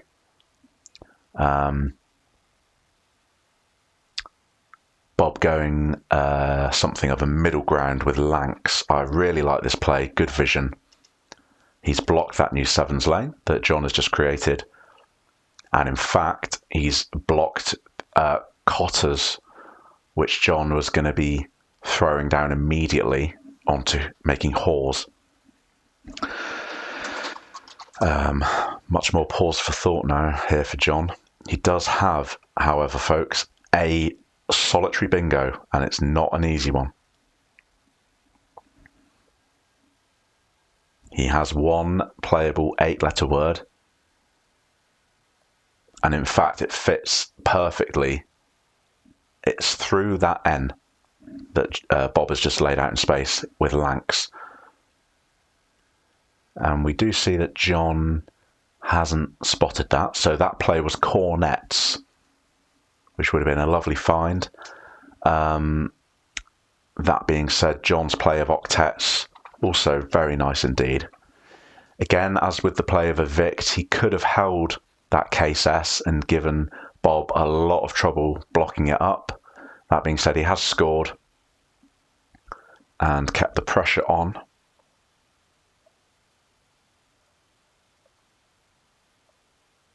And we move back to Bob Lynn. He's got quite an ugly rack here, 2 I's and a U. You can completely sort it all out with unrip. And in fact, wow, do you know what? It's been such a low scoring game. I didn't realise we were at the end. We're now in the end game because it's been so low scoring. Wow, that's incredible. And to be clear, again, absolutely no slight on the players. I love a low-scoring game, tight and tactical. Just one bingo apiece here for the players. You really don't see that very often, especially at the top level that we're seeing here on the streamed board at Winter Matchplay. So to be clear, Bob Lynn here has many, many winning moves. And this is almost certainly academic now. I think he's going to find one of these, no problem at all. Tough going for John Matthews, who, as I say, I've got a lot of time for. He's fought well in this game, and I think, folks, actually, if I look back at my own analysis, I've not been able to keep eyes on how close we were to the end of the game. Which may sound odd, but I think simply because there's so much admin to do when I'm new to this as well, running it solo. Anyway, I think if John had floated octet or evict above that double word, threatening his case S, may have been a different story here. Now, Bob is going for, is it going to be input? Is it just in? Looks like he's not committed to play yet. Interestingly, from an entertainment perspective, this is actually not one of Bob's 100% winning plays. Neither is Unit, interestingly, and again he's not committed this play. He's got time. I would assume he's still going to win regardless, but it's he's got some stronger options available. So just to run through those, he's got Unrip, making XU, Puir, Puir, to the left of Octets. They are his two standout plays. He's really thinking about Unit here. He's just going to see whether he can go out in 2 spots with his remaining IPR. Okay, he's picking it up again.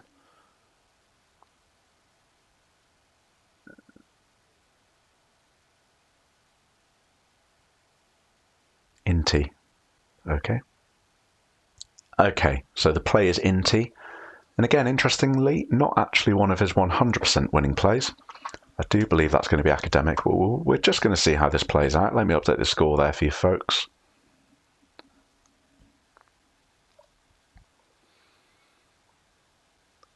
So we move to John Matthews' final move. And yes, it is academic, as I thought. He's 46 points behind. Nothing particularly inspiring to do here, I'm afraid. He has a standout top play of Regrow, again extending the grow that he played earlier up top.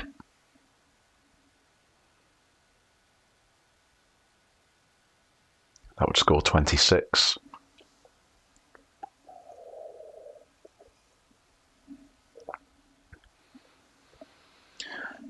And that's going to do it for our coverage today, folks, as we play out the remaining tiles in this endgame. I'll just take the opportunity to say, on a personal level, thank you very much for joining us.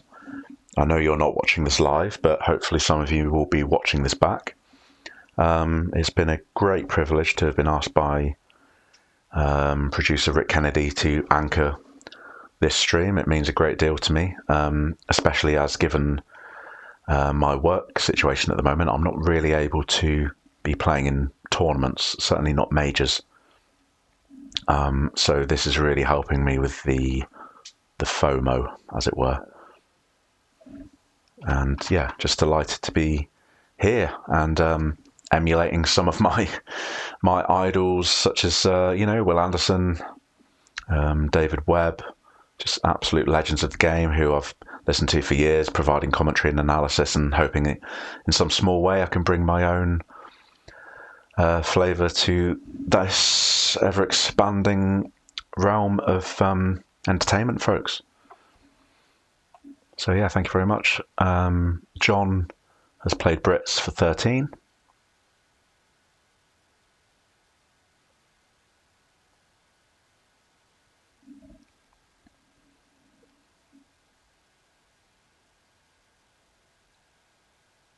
And you know what? The players are not even going to be that late for dinner. I reckon the meal is still going to be hot and waiting for them in the hotel restaurant just down the corridor. So let me check. Bob could go out here. He's got 2 ways of going out. Puri onto the Eye of Bice and Rurp off the R in Pertley. He's gone with Gup.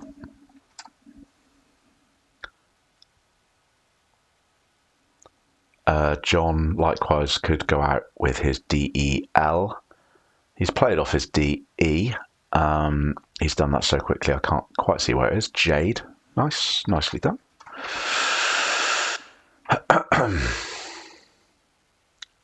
And with a minute on his clock, Bob just has the R to go out with. And he finds his highest scoring play of Row. I'm going to save that one more time, folks, so the score updates for you. And the final score, with plus minus, rather than exactly what you're going to be seeing on the screen, which is the doubling of the lead, is going to be Bob Lynn 359 to John Matthews 321. Very interesting, tight, tactical, uncomfortable game, I will say, for both players. As I said, just one bingo apiece. You don't see that very often at all at this level of Scrabble. And it's been a pleasure to commentate for both of these guys who I've known for years at this point. Lovely gentlemen, both of them. And again, folks, I'll just say once again, thank you very much for joining me today on the stream. It's been an absolute pleasure to bring this to you. And I will probably leave it about there. I'm just going to check in with our producer on the ground, Ruth Crispin, to see whether our winner, Bob Lynn, or indeed our runner-up, John Matthews, would like to have a little chat with me about the game. Other than that, I think we'll call it a night, folks, and I will see you in the morning. Looks like Bob is happy to have a little chat there. So that'd be nice. Yeah, John shooting off to grab his dinner. But it looks like I'm going to be having a little chat with Bob, which is going to be nice.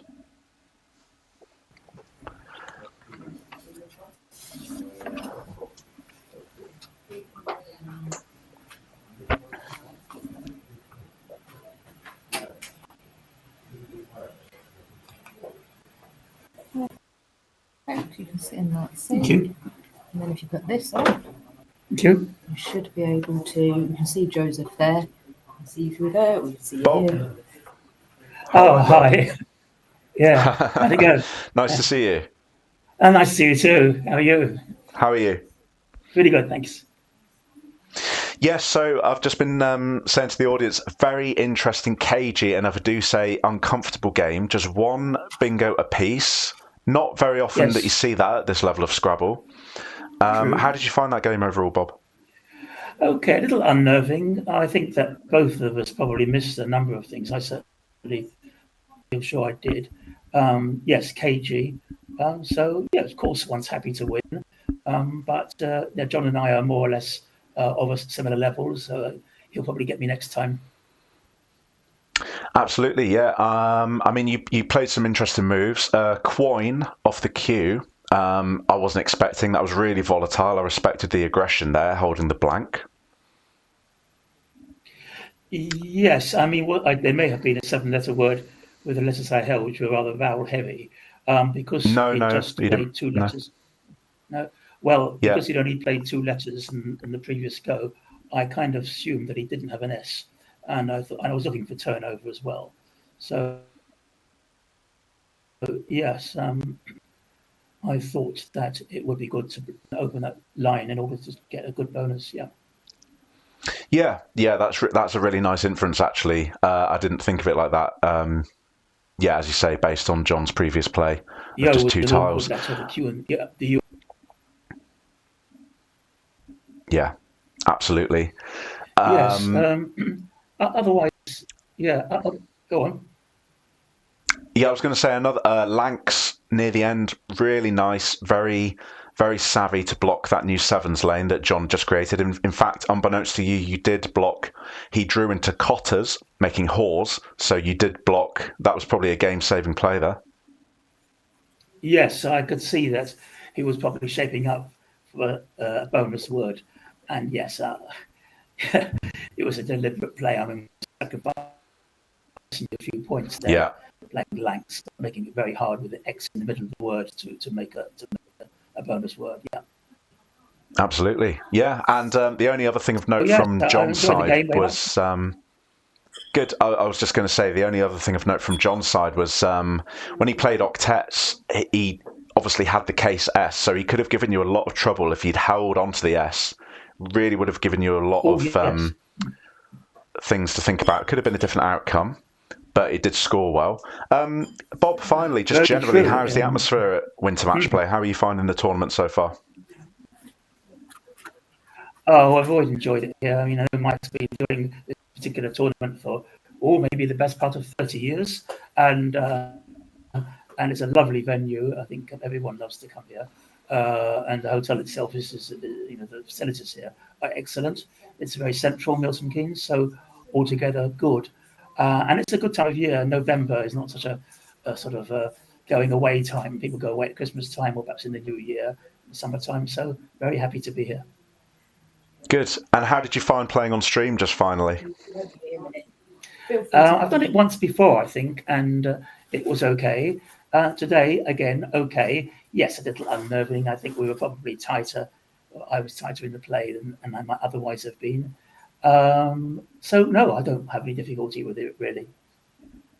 Fantastic. Well, kudos for jumping on stream and giving us entertainment. Really respect anyone who does that. So thank you very much for your time. Our pleasure, yeah. Congratulations and enjoy the rest of the tournament. Thank you. Goodbye. And you too. Bye. Perfect. I'll just put those down there as well. Thank you very much. Not at all. Thank you very much for the privilege. Well, that's fine. And folks, we are going to end it there. Thank you very much for joining us. And 3 more games tonight. And in the meantime, I will see you tomorrow. And we're going to say goodbye for now.